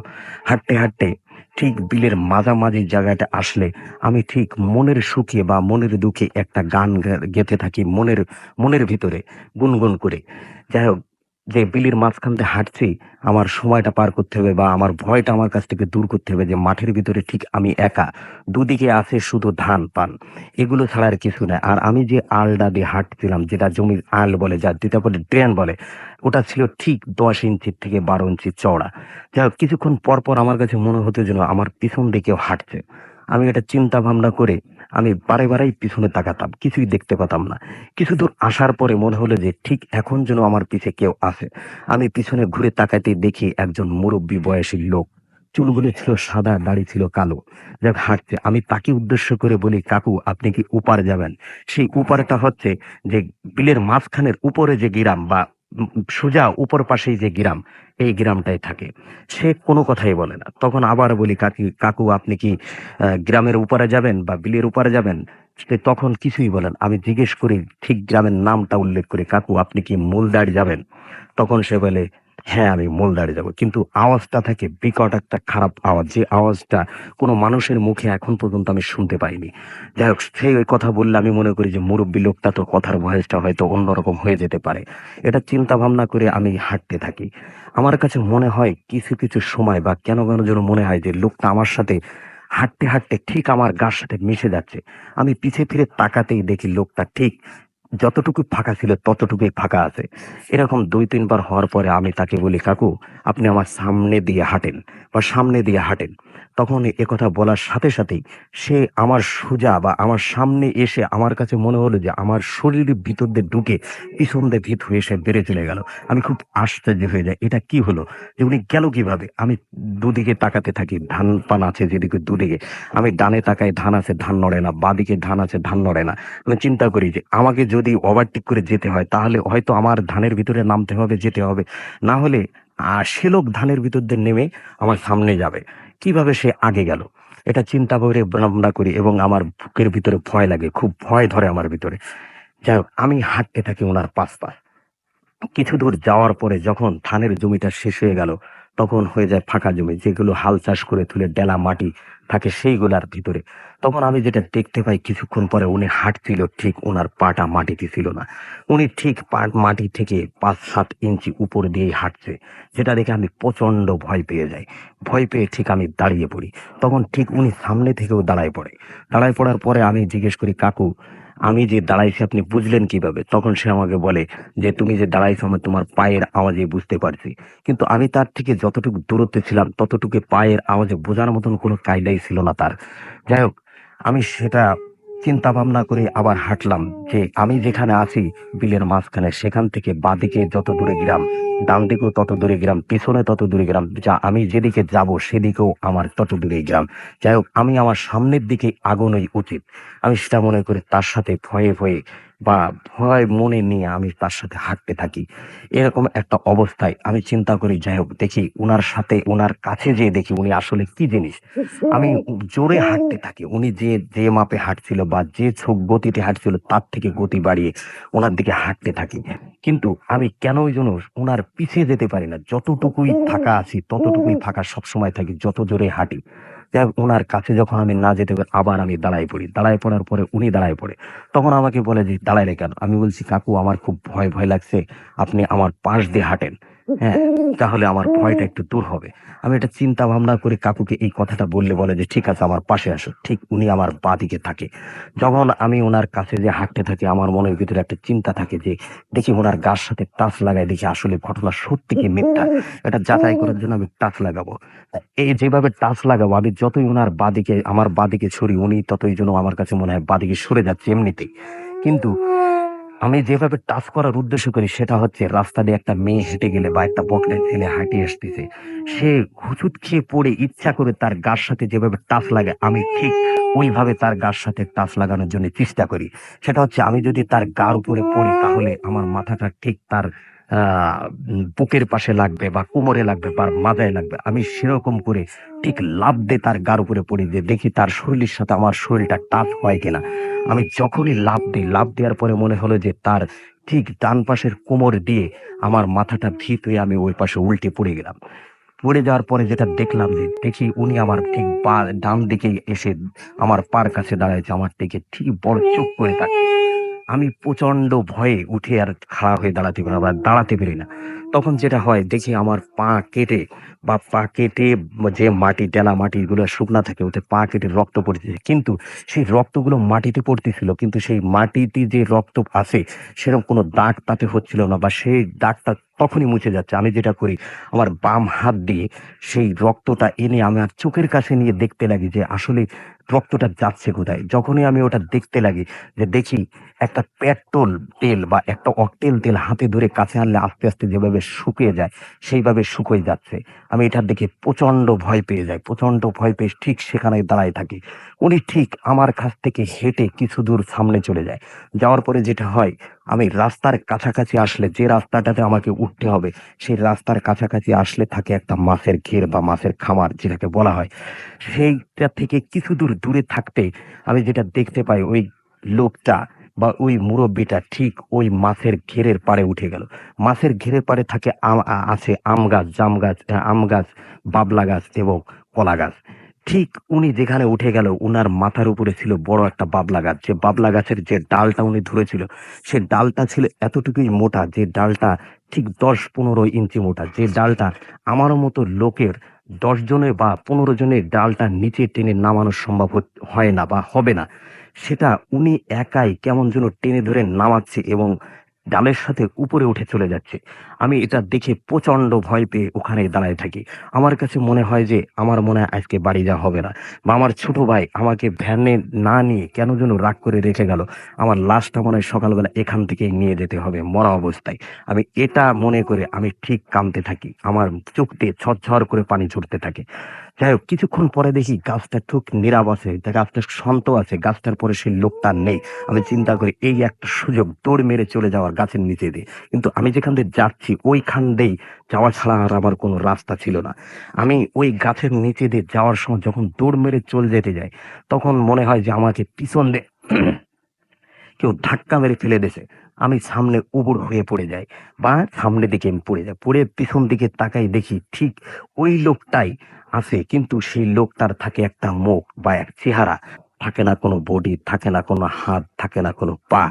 আমি এটা দেখে ভীষণ ভয় পেয়ে ওখানে আত্মহারা মতন হয়ে যায়।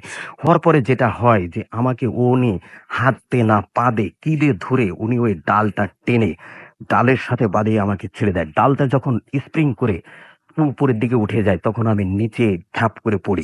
পড়ার পরে ওরে মা বলে একটা চিৎকার মারে। সেই চিৎকারটা আমি আমি মারার পরে ঘেরের পাড়ে মাছের খামারের পাড়ে যে প্রহরী ছিল, প্রহরীর নামটা ছিল আলিম। উনার লাইটে দেখতে লাগে যে আশেপাশে আসলে কি চিৎকার মারলো। তখন আমাকে দেখে আমাকে দেখে উনার লাইটের আলোতে যে আমি ওখানে পড়ে আছি। পড়ে আসার পরে যেটা হয় উনি ঠিক মাদ্রাসার কিছু লোকজন বসে থাকে main road Narail, Dhaka Narail highway road. সেই রোড দিয়ে যে গাড়ি যাওয়া আসা করে তার পাশেই থাকে একটা মাদ্রাসা। যে মাদ্রাসা হাফেজি মাদ্রাসা বা আলিয়া মাদ্রাসা বলা হয়। যেখানে ছাত্র থাকে বা যেখানে ছাত্র পড়ালেখা করে। সেখান থেকে কিছু ছাত্র ডেকে আমাকে নিয়ে মাথায় পানি দেওয়ার পরে আমাকে ঘটনা বলে, "আপু কি ব্যাপার? আপনাকে মারছে কে? আপনার থুতমায় কাটা বা আপনার পায়ে কাটা, আপনার মাথায় কাটা। কি ব্যাপার? আপনার কে মারছে?" তখন আমি তার কাছে জিজ্ঞেস করি যে, "আমাকে যখন পাইছেন তখন কি আমি শুধু একাই ছিলাম? আর কেউ ছিল না আমার সাথে?" তখন বলে, "না, আপনাকে শুধু একাই পাইছি।" তখন আমি যেটা বলি যে, "অ্যা আমি আমার সাথে কি আর কেউ ছিল বা আমার কাছে আর কি ছিল বা কিছু কি দেখতে পেয়েছেন? তখন সে বলে, "না, কিছুই দেখতে পাইনি। শুধু আপনার ওই চিৎকারটা শুনে আমি লাইট মেরে দেখি আপনি পড়ে আছেন।" তারপরে যেটা হয়, উনি উনার গামছাটা উনার ওখান থেকে গামছা নিয়ে আমাকে পরায় দেয় এবং আমার গার যত পোশাক ছিল, জামা, গেঞ্জি এবং লুঙ্গি সবগুলো ছিঁড়ে উড়ে যায়। যেগুলো পরার মতন কোনো অবস্থা ছিল না। তখন আমি তাকে সে আমার কাছে জিজ্ঞেস করে, "ঘটনাটা কি?" তখন আমি তাকে ঘটনা খুলে বলি যে, "ভাই এই ব্যাপার।"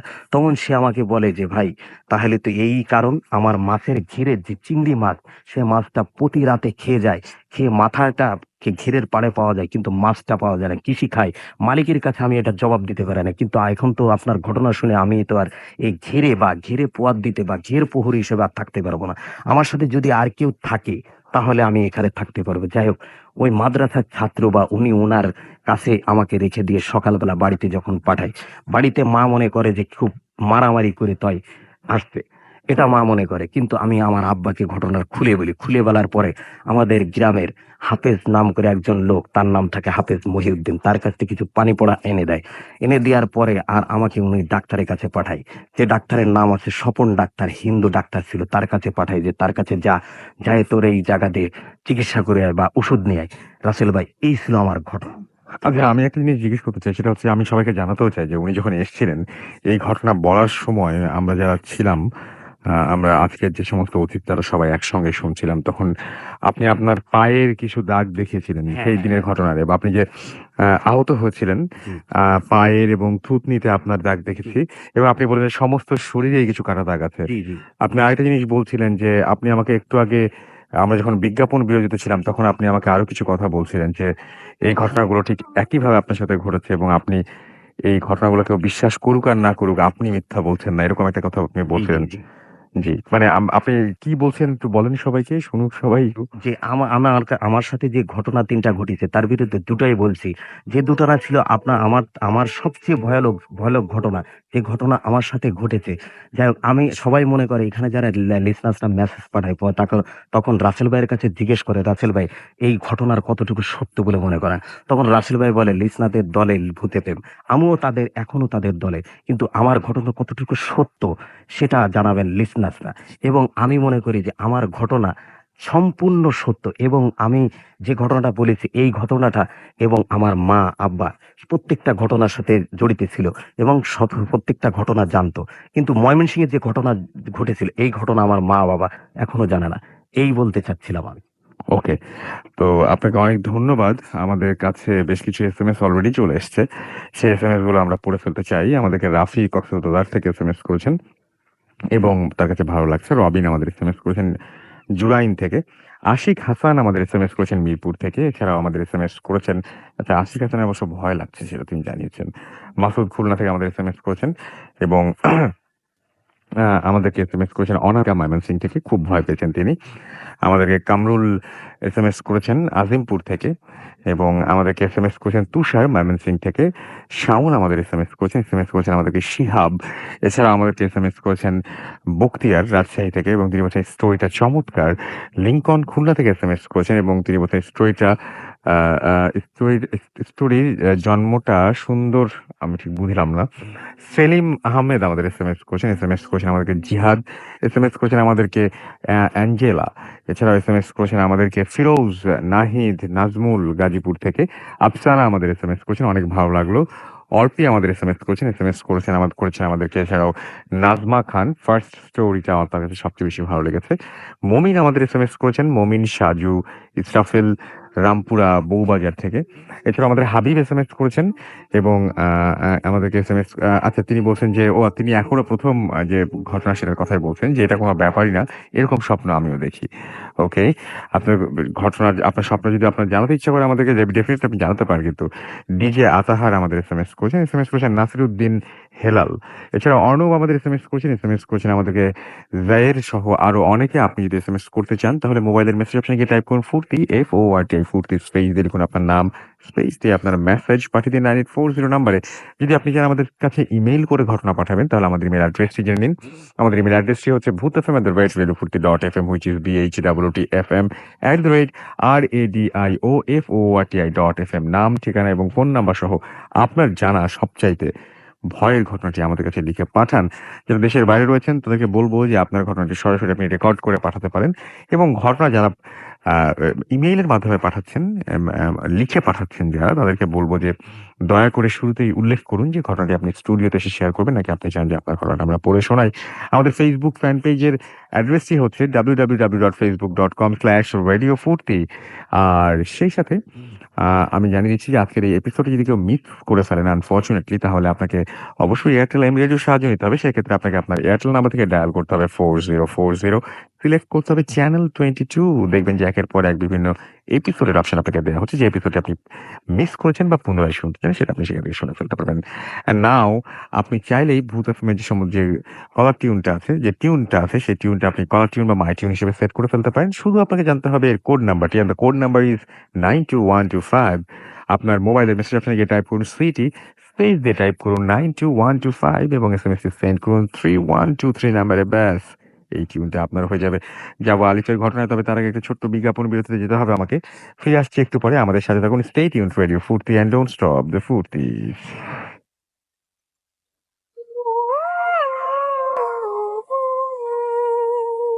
শুনছেন সবসময় রেডিও ফুর্তি, ঘড়িতে সময় রাত 1:19। আমি রাসেল আতির সাথে, এবং আজকের অতিথিরা আমার সাথে রয়েছেন। চলুন শুনে আসি সরাসরি, কথা না বাড়িয়ে, আলিফের ঘটনা। আলিফ। লিসেনার্স, থ্যাংক ইউ রাসেল ভাই, রিয়াদ ভাইকে ধন্যবাদ জানিয়ে শুরু করছি আমার সেকেন্ড ঘটনা। সেকেন্ড ঘটনাটি আপনার খুলনা জেলায়, খুলনা শহরের ঘটনা। এক আঙ্কেল আমার সাথে শেয়ার করেন। আজ থেকে প্রায় 15 বছর আগে সবাইকে নিয়ে যাই। সেদিন আপনার গরমের মধ্যে আর কি। তো আঙ্কেলের রেগুলার অভ্যাস ছিল তাহাজ্জুদ নামাজ পড়া। তো শুরুতে বলে দিই, তার বাসা হচ্ছে শহরে আলমডাঙ্গা জায়গায়, একটি রেসিডেন্সিয়াল এরিয়া, এখন যেখানে আর কি রেসিডেন্সিয়াল এরিয়া সেখানে ছিল। তো সেখানে ভাড়া থাকতে যায়। তো ওই বাড়িটা দোতলা ছিল এবং আশেপাশে প্রায় 100-200 গজও কোনো বাড়ি ছিল না আর কি। একটু সামনে টিনের বাড়ি ছিল। তো ওই বাড়ির দোতলায় আর কি উনি থাকতেন সপরিবারে। ওনার একটি মেয়ে ছিল, ওয়াইফ ছিল, আর একটি কাজের মেয়ে ছিল। তো পুরো বাড়িটা রাসেল ভাই প্রায় 3000 স্কোয়ার ফিটের উপরে হবে। তো অনেকগুলো বেডরুম। তো একটা বেডরুম থেকে আরেকটা বেডরুমের ডিস্টেন্স অনেক বড়।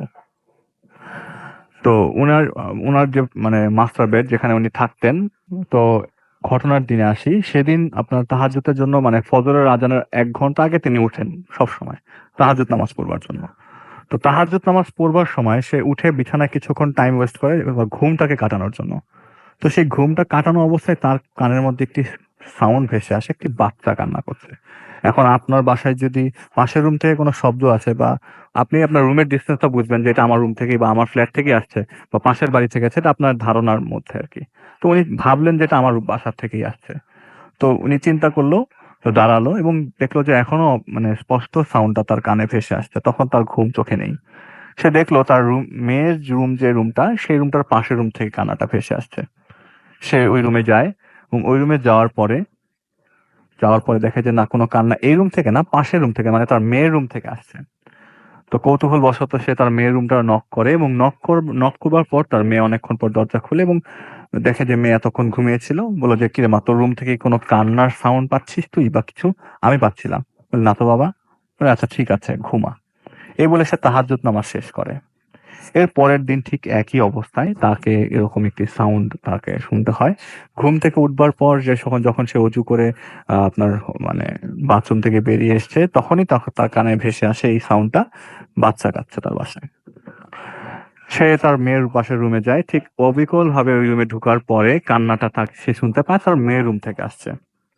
সে এবার ভালো করে চেক করে মেয়েকে ঘুম থেকে উঠিয়ে ফজরের আগ দিয়ে, এবং ভালো করে চেক করে দেখে যে না, এখানে কোনো এভিডেন্সই নেই, এরকম কোনো আসার মানে সম্ভবই না। এরপরে সে তাহাজ্জুদ নামাজ পড়ে, ফজরের নামাজ পড়ে সে ঘুমিয়ে পড়ে। এরকম 2-3 দিন যাবার পর তার কাছে জিনিসগুলো আর নর্মাল লাগতে থাকে না। তার 1 সপ্তাহ পরে সে আবারও একই জিনিস ফিল করে, এবার একটু ভিন্নভাবে। যেমন বাচ্চাটা কান্না করছে তার মানে ডাইনিং স্পেস থেকে। সে ওখানে যায় এবং কাউকে দেখে না, পুরা বাড়ির লাইট জ্বালায় এবং অনেক খোঁজাখুঁজির চেষ্টা করে আসলে কান্নাটা কোথা থেকে আসছে। সে বারান্দা পর্যন্ত যায় যে আসলে বাসার শব্দটা কি পাশের বাসা থেকে আসছে। কিন্তু সে একটা জিনিস কানেক্ট করবার চেষ্টা করে যে এই শব্দটা তার আসছে প্রতিদিন রাতে একই সময়ে, যখন সে তাহাজ্জুদ নামাজ পড়বার জন্য ওঠে। পরের দিন ঠিক একইভাবে একটা বাচ্চার কান্নার সাউন্ড আসছে এবং সে এবার পাচ্ছে ড্রয়িং রুম থেকে।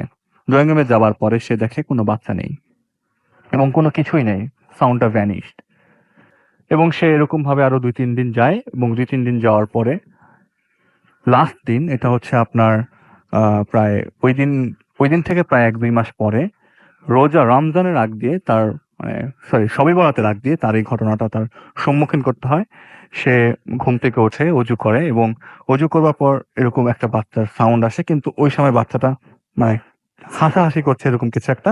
সে তার আপনার ইয়াতে যায়, ওটাকে ডাইনিং স্পেসে যায়, এবং টেবিলের উপরে, খাবার টেবিলের উপরে একটা বাচ্চা দেখতে পায়। বাচ্চাটার কাছে যায় এবং গিয়ে দেখে যে তার যে মেয়েটা আছে, সেই মেয়েটা ছোটবেলায় যেরকম ছিল ঠিক সেরকম একটা বাচ্চা তার মানে বেডের উপরে, মানে ইয়াতের উপরে বসে আছে, টেবিলের উপরে বসে আছে। সে এক দৌড়ে তার রুমে যায় এবং তার ওয়াইফকে জাগিয়ে তোলে, এবং জাগিয়ে তুলে ওয়াইফকে ডেকে নিয়ে আসে ডাইনিং স্পেসে, এবং দেখে কেউ নেই। তো হয়তো মনে করছে এটা তার হ্যালুসিনেশন বা কিছু। এটা কি হ্যালুসিনেশন তো হওয়ার কথা না, কারণ এত বয়স্ক একজন মানুষ, তার বয়স তখন 45, তার মেয়ে ক্লাস 8-এ পড়ে, তো এরকম হওয়ার কথা না। তো সে তার ওয়াইফের মানে থ্রুতে একজন হুজুরের কাছে যায় এবং তার কাছ থেকে কিছু উপদেশ পায়। উপদেশ পাওয়ার পর প্রায় 1 সপ্তাহ তিনি এই কোর্সগুলো কমপ্লিট করবার 1 সপ্তাহ পর, 1 সপ্তাহের মধ্যে কোনো কিছু দেখেনি।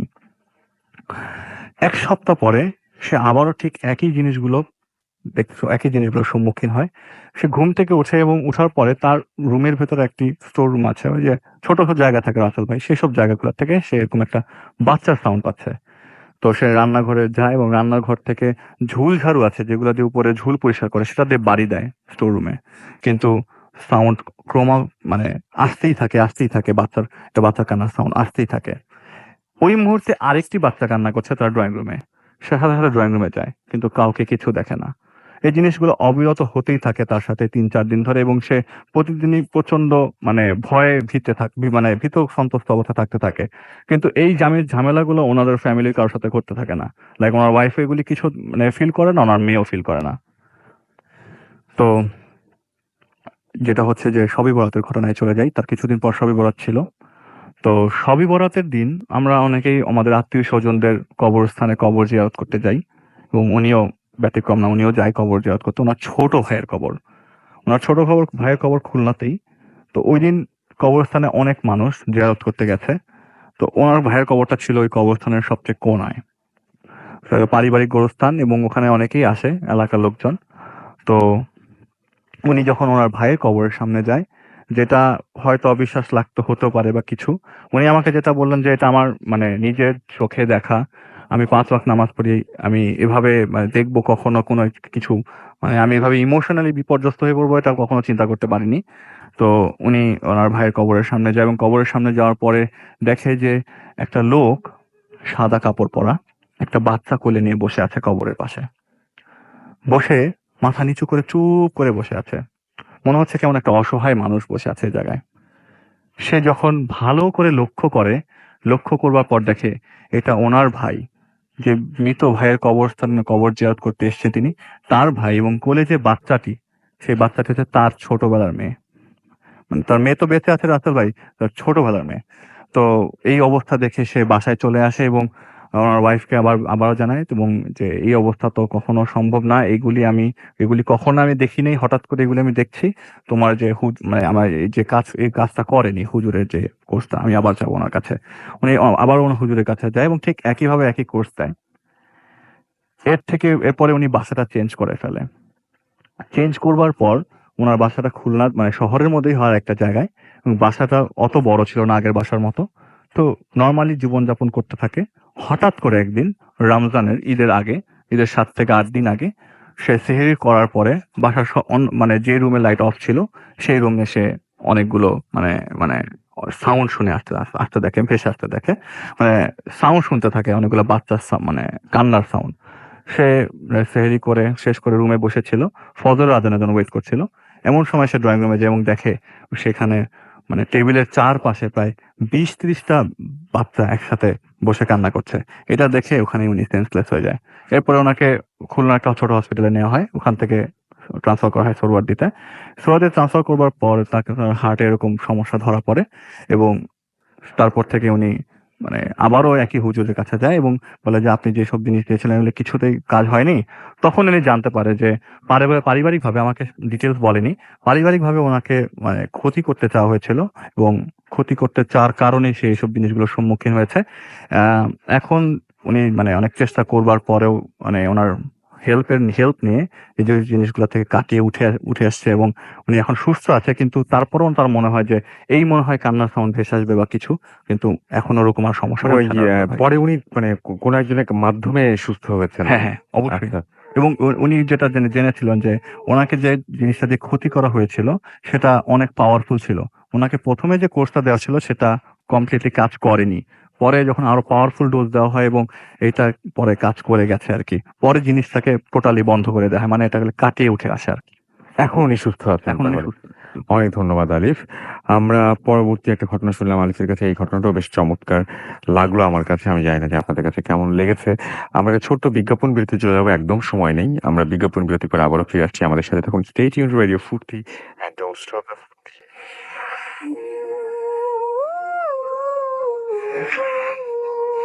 শুনছেন সবসময় রেডিও ফুর্তি ঘড়িতে সময় রাত ১টা বেজে ৩০ মিনিট। আমি রাসেল আতির সাথে, আমার সাথে রয়েছে নতুন ২ জন অতিথি এবং আপনাদের এসএমএস পাচ্ছি অনেক।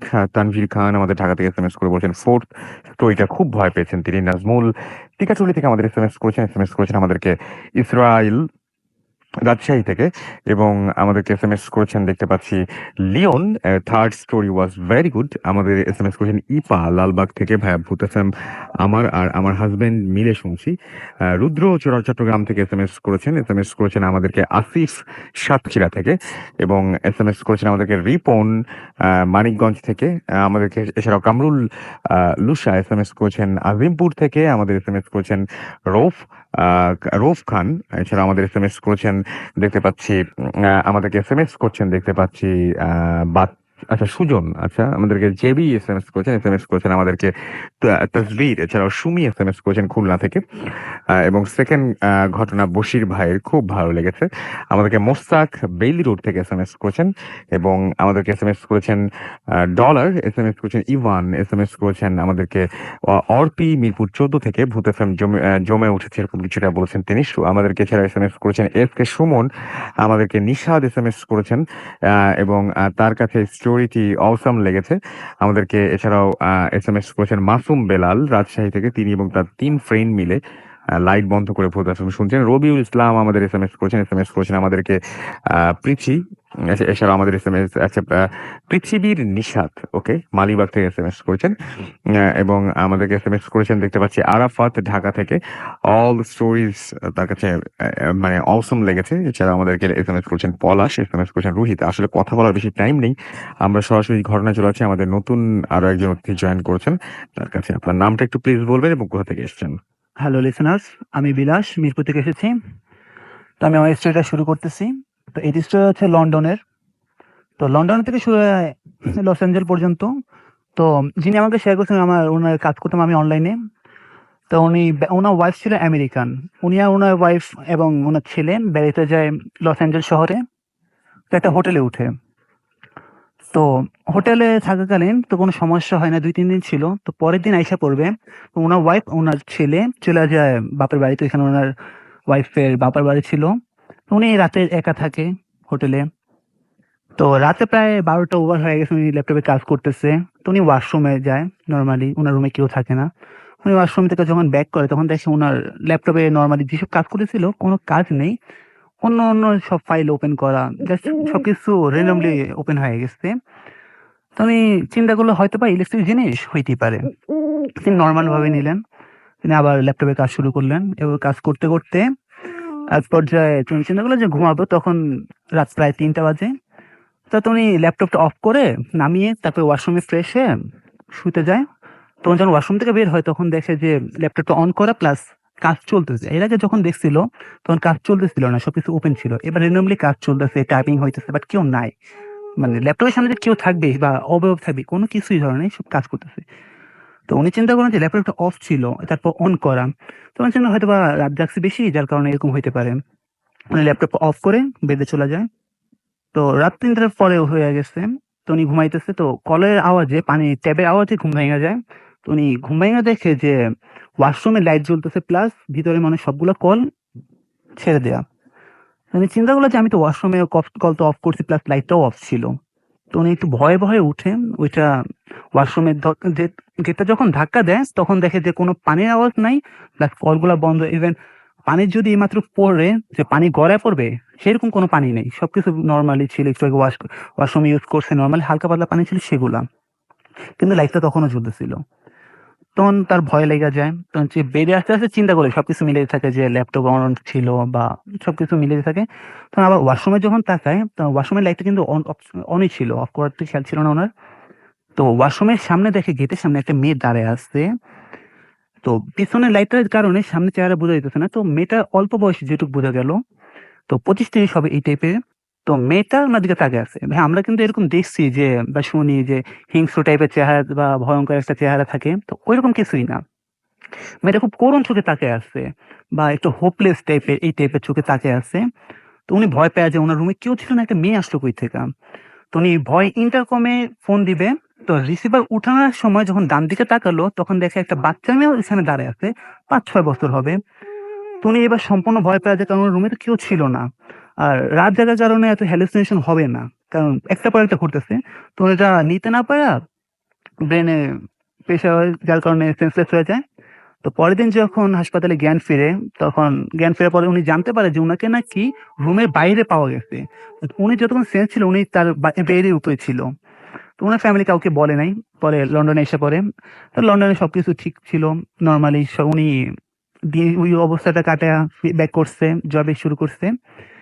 একদিন মানে এর মাঝখানে আবার একটু দুঃস্বপ্ন দেখা শুরু করে, বাট ওগুলো নর্মালি ছিল। তো 4-5 দিন পরে উনার ছেলে 9 বছর বয়স, তো উনি এসে বললো যে বাবা এদিকে তাকাও, মানে একটু ভালো করে দেখো যে কিছু বুঝতেছো কিনা। তো তাকায় দেখে না নর্মালি সবকিছু। তখন বললো আবার এভাবে বিভিন্ন ভাবে দেখায়। তারপর বললো যে এখনো বুঝো নাই? তখন উনি বললেন যে না। তখন বললো যে কোনো কিছুরই কোনো বস্তুর ছায়া নাই। তখন উনি ভালো করে দেখতেছে যে আসলে কোনো কিছুর ছায়া নেই, ইভেন ওনার ছায়াও নাই।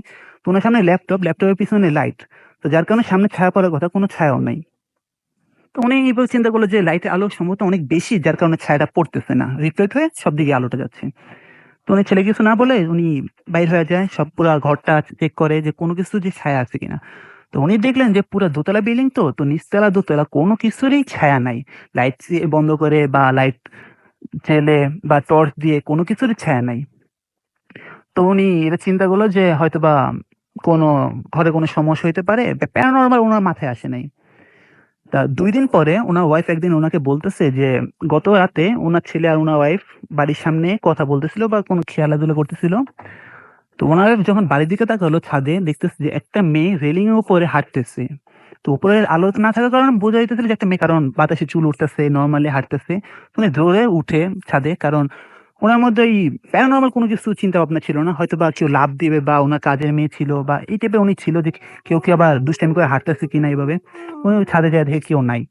পরে বাসার নিচে সবাইকে নোটিস করে দেখলো যে ঘরে সবাই আছে নর্মালি, যে যার মতো কাজে। তাহলে উপরে কে ছিল? তখন ওনার ভয় লাগে। তো উনি ওনার হাজবেন্ডকে জানায়।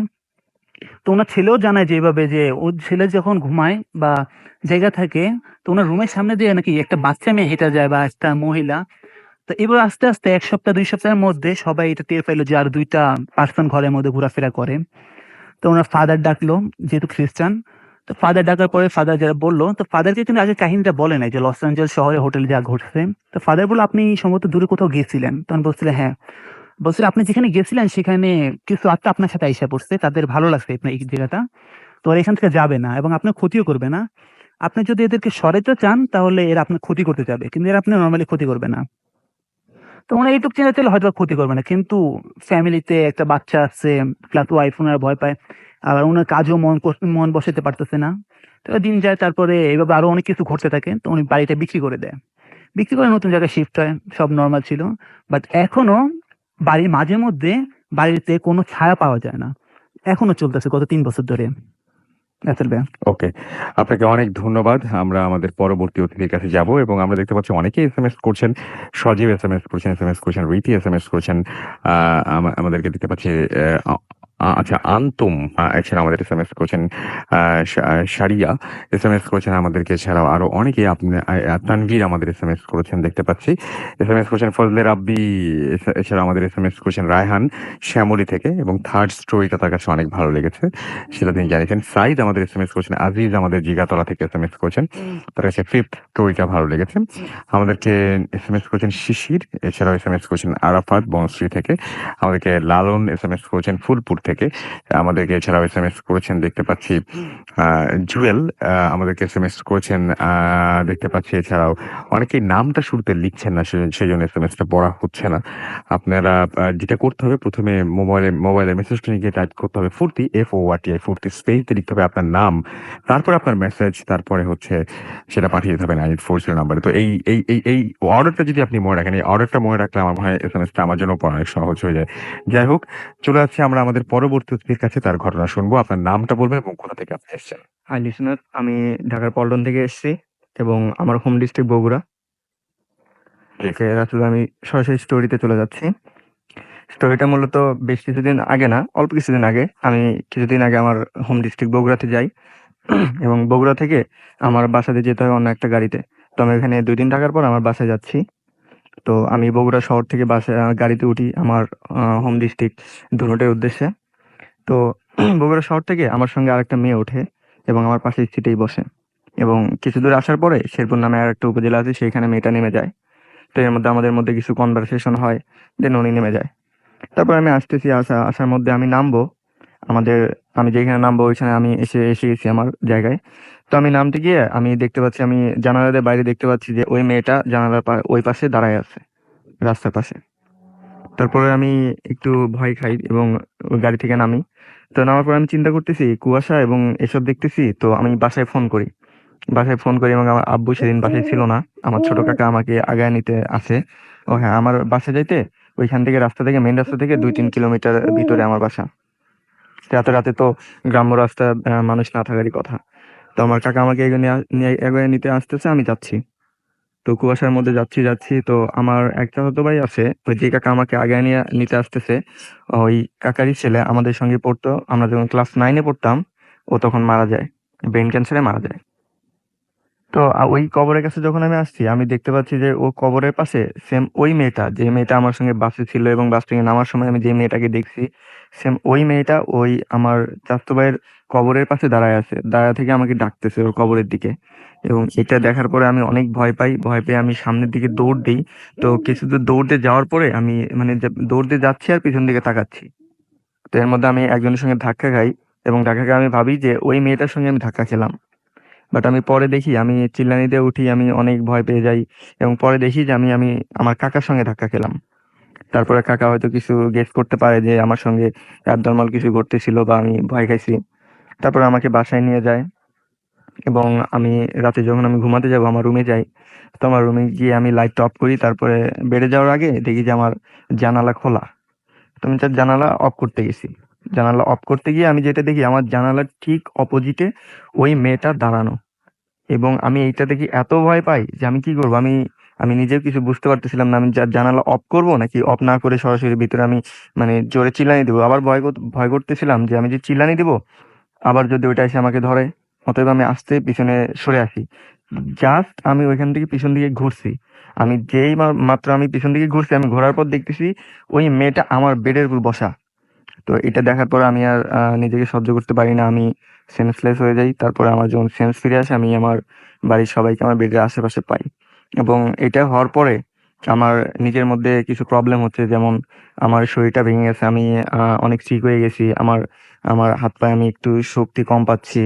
তো আমি ট্রিটমেন্ট নিচ্ছি, বাট আমি ফুললি রিকভার হয়ে উঠতে আপনি পারি। বলছিলেন যে আপনি হাত ভাঁজ করতে পারেন না এই জি, ঘটনার জি। পর থেকে, আমার হাত, আমি ফুললি আমার নখগুলো আমি এমনকি সোজা করতে পারি জ্যাকেটের না। চেইনও আটকাতে পারেন না এখন এই জ্যাকেটের যে হাত দিয়ে। জিপার গুলো আছে এটা আমি লাগাইতে পারি না, যেমন এইখানে আসার আগে আমার জ্যাকেটের জিপারটা আমার বড় ভাই লাগাই দিছে মানে এই সমস্যাটা হচ্ছে আপনার ওই রাতের ওই পর রাতের থেকে, পর থেকে, পরদিন সকাল থেকে। এবং আপনি পরে খুঁজেও পাননি যে কেন এটা হচ্ছে, বা কেন ওই এটা হলো মেয়েকে। আমি কিছুই খুঁজে পাইনি। আমি ডাক্তারের কাছে দেখাইছি, তো ডাক্তার বলতে বিভিন্ন প্রবলেম দেখাইছে, বিভিন্ন মেডিসিন দিছে, আমি মেডিসিন খাচ্ছি, আজ 15-16 দিন হলো মেডিসিন খাচ্ছি, বাট আমার কোনো ইমপ্রুভ হচ্ছে না, এখনো পর্যন্ত কোনো ইমপ্রুভমেন্ট। এখন পর্যন্ত কোনো ইমপ্রুভ হচ্ছে না। ওকে, আপনাকে অনেক ধন্যবাদ আপনার ঘটনা আমাদের সাথে শেয়ার করার জন্য। আমরা মোটামুটি অলমোস্ট সব ঘটনাই শুনে ফেলেছি। আমরা দেখতে পাচ্ছি বেশ কিছু এসএমএস করেছে রাসেল, আমাদের এসএমএস করেছেন, সুস্মিতা বণিক। এছাড়া এসএমএস করেছেন আমাদেরকে দেখতে পাচ্ছি আরাফাত সাতক্ষীরা থেকে, এবং স্টোরিগুলো দেখছি অনেক ভয় লেগেছে। তুষার হৃদয় নাদিম আমাদের এসএমএস করেছেন আমাদেরকে আজওয়াদ আজিমপুর থেকে, এবং তিনি বলছেন যে সেই রকম স্টোরি ভাইয়া। ইমু আমাদের এসএমএস করেছেন লালবাগ থেকে, এবং আমাদের এসএমএস করেছেন রানা গাজীপুর থেকে। আমাদের 007 আলামিন এসএমএস করেছেন আজকের ঘটনাগুলো দারুণ। আমাদেরকে এমএক্স হৃদয় এসএমএস করেছেন আশুগঞ্জ থেকে।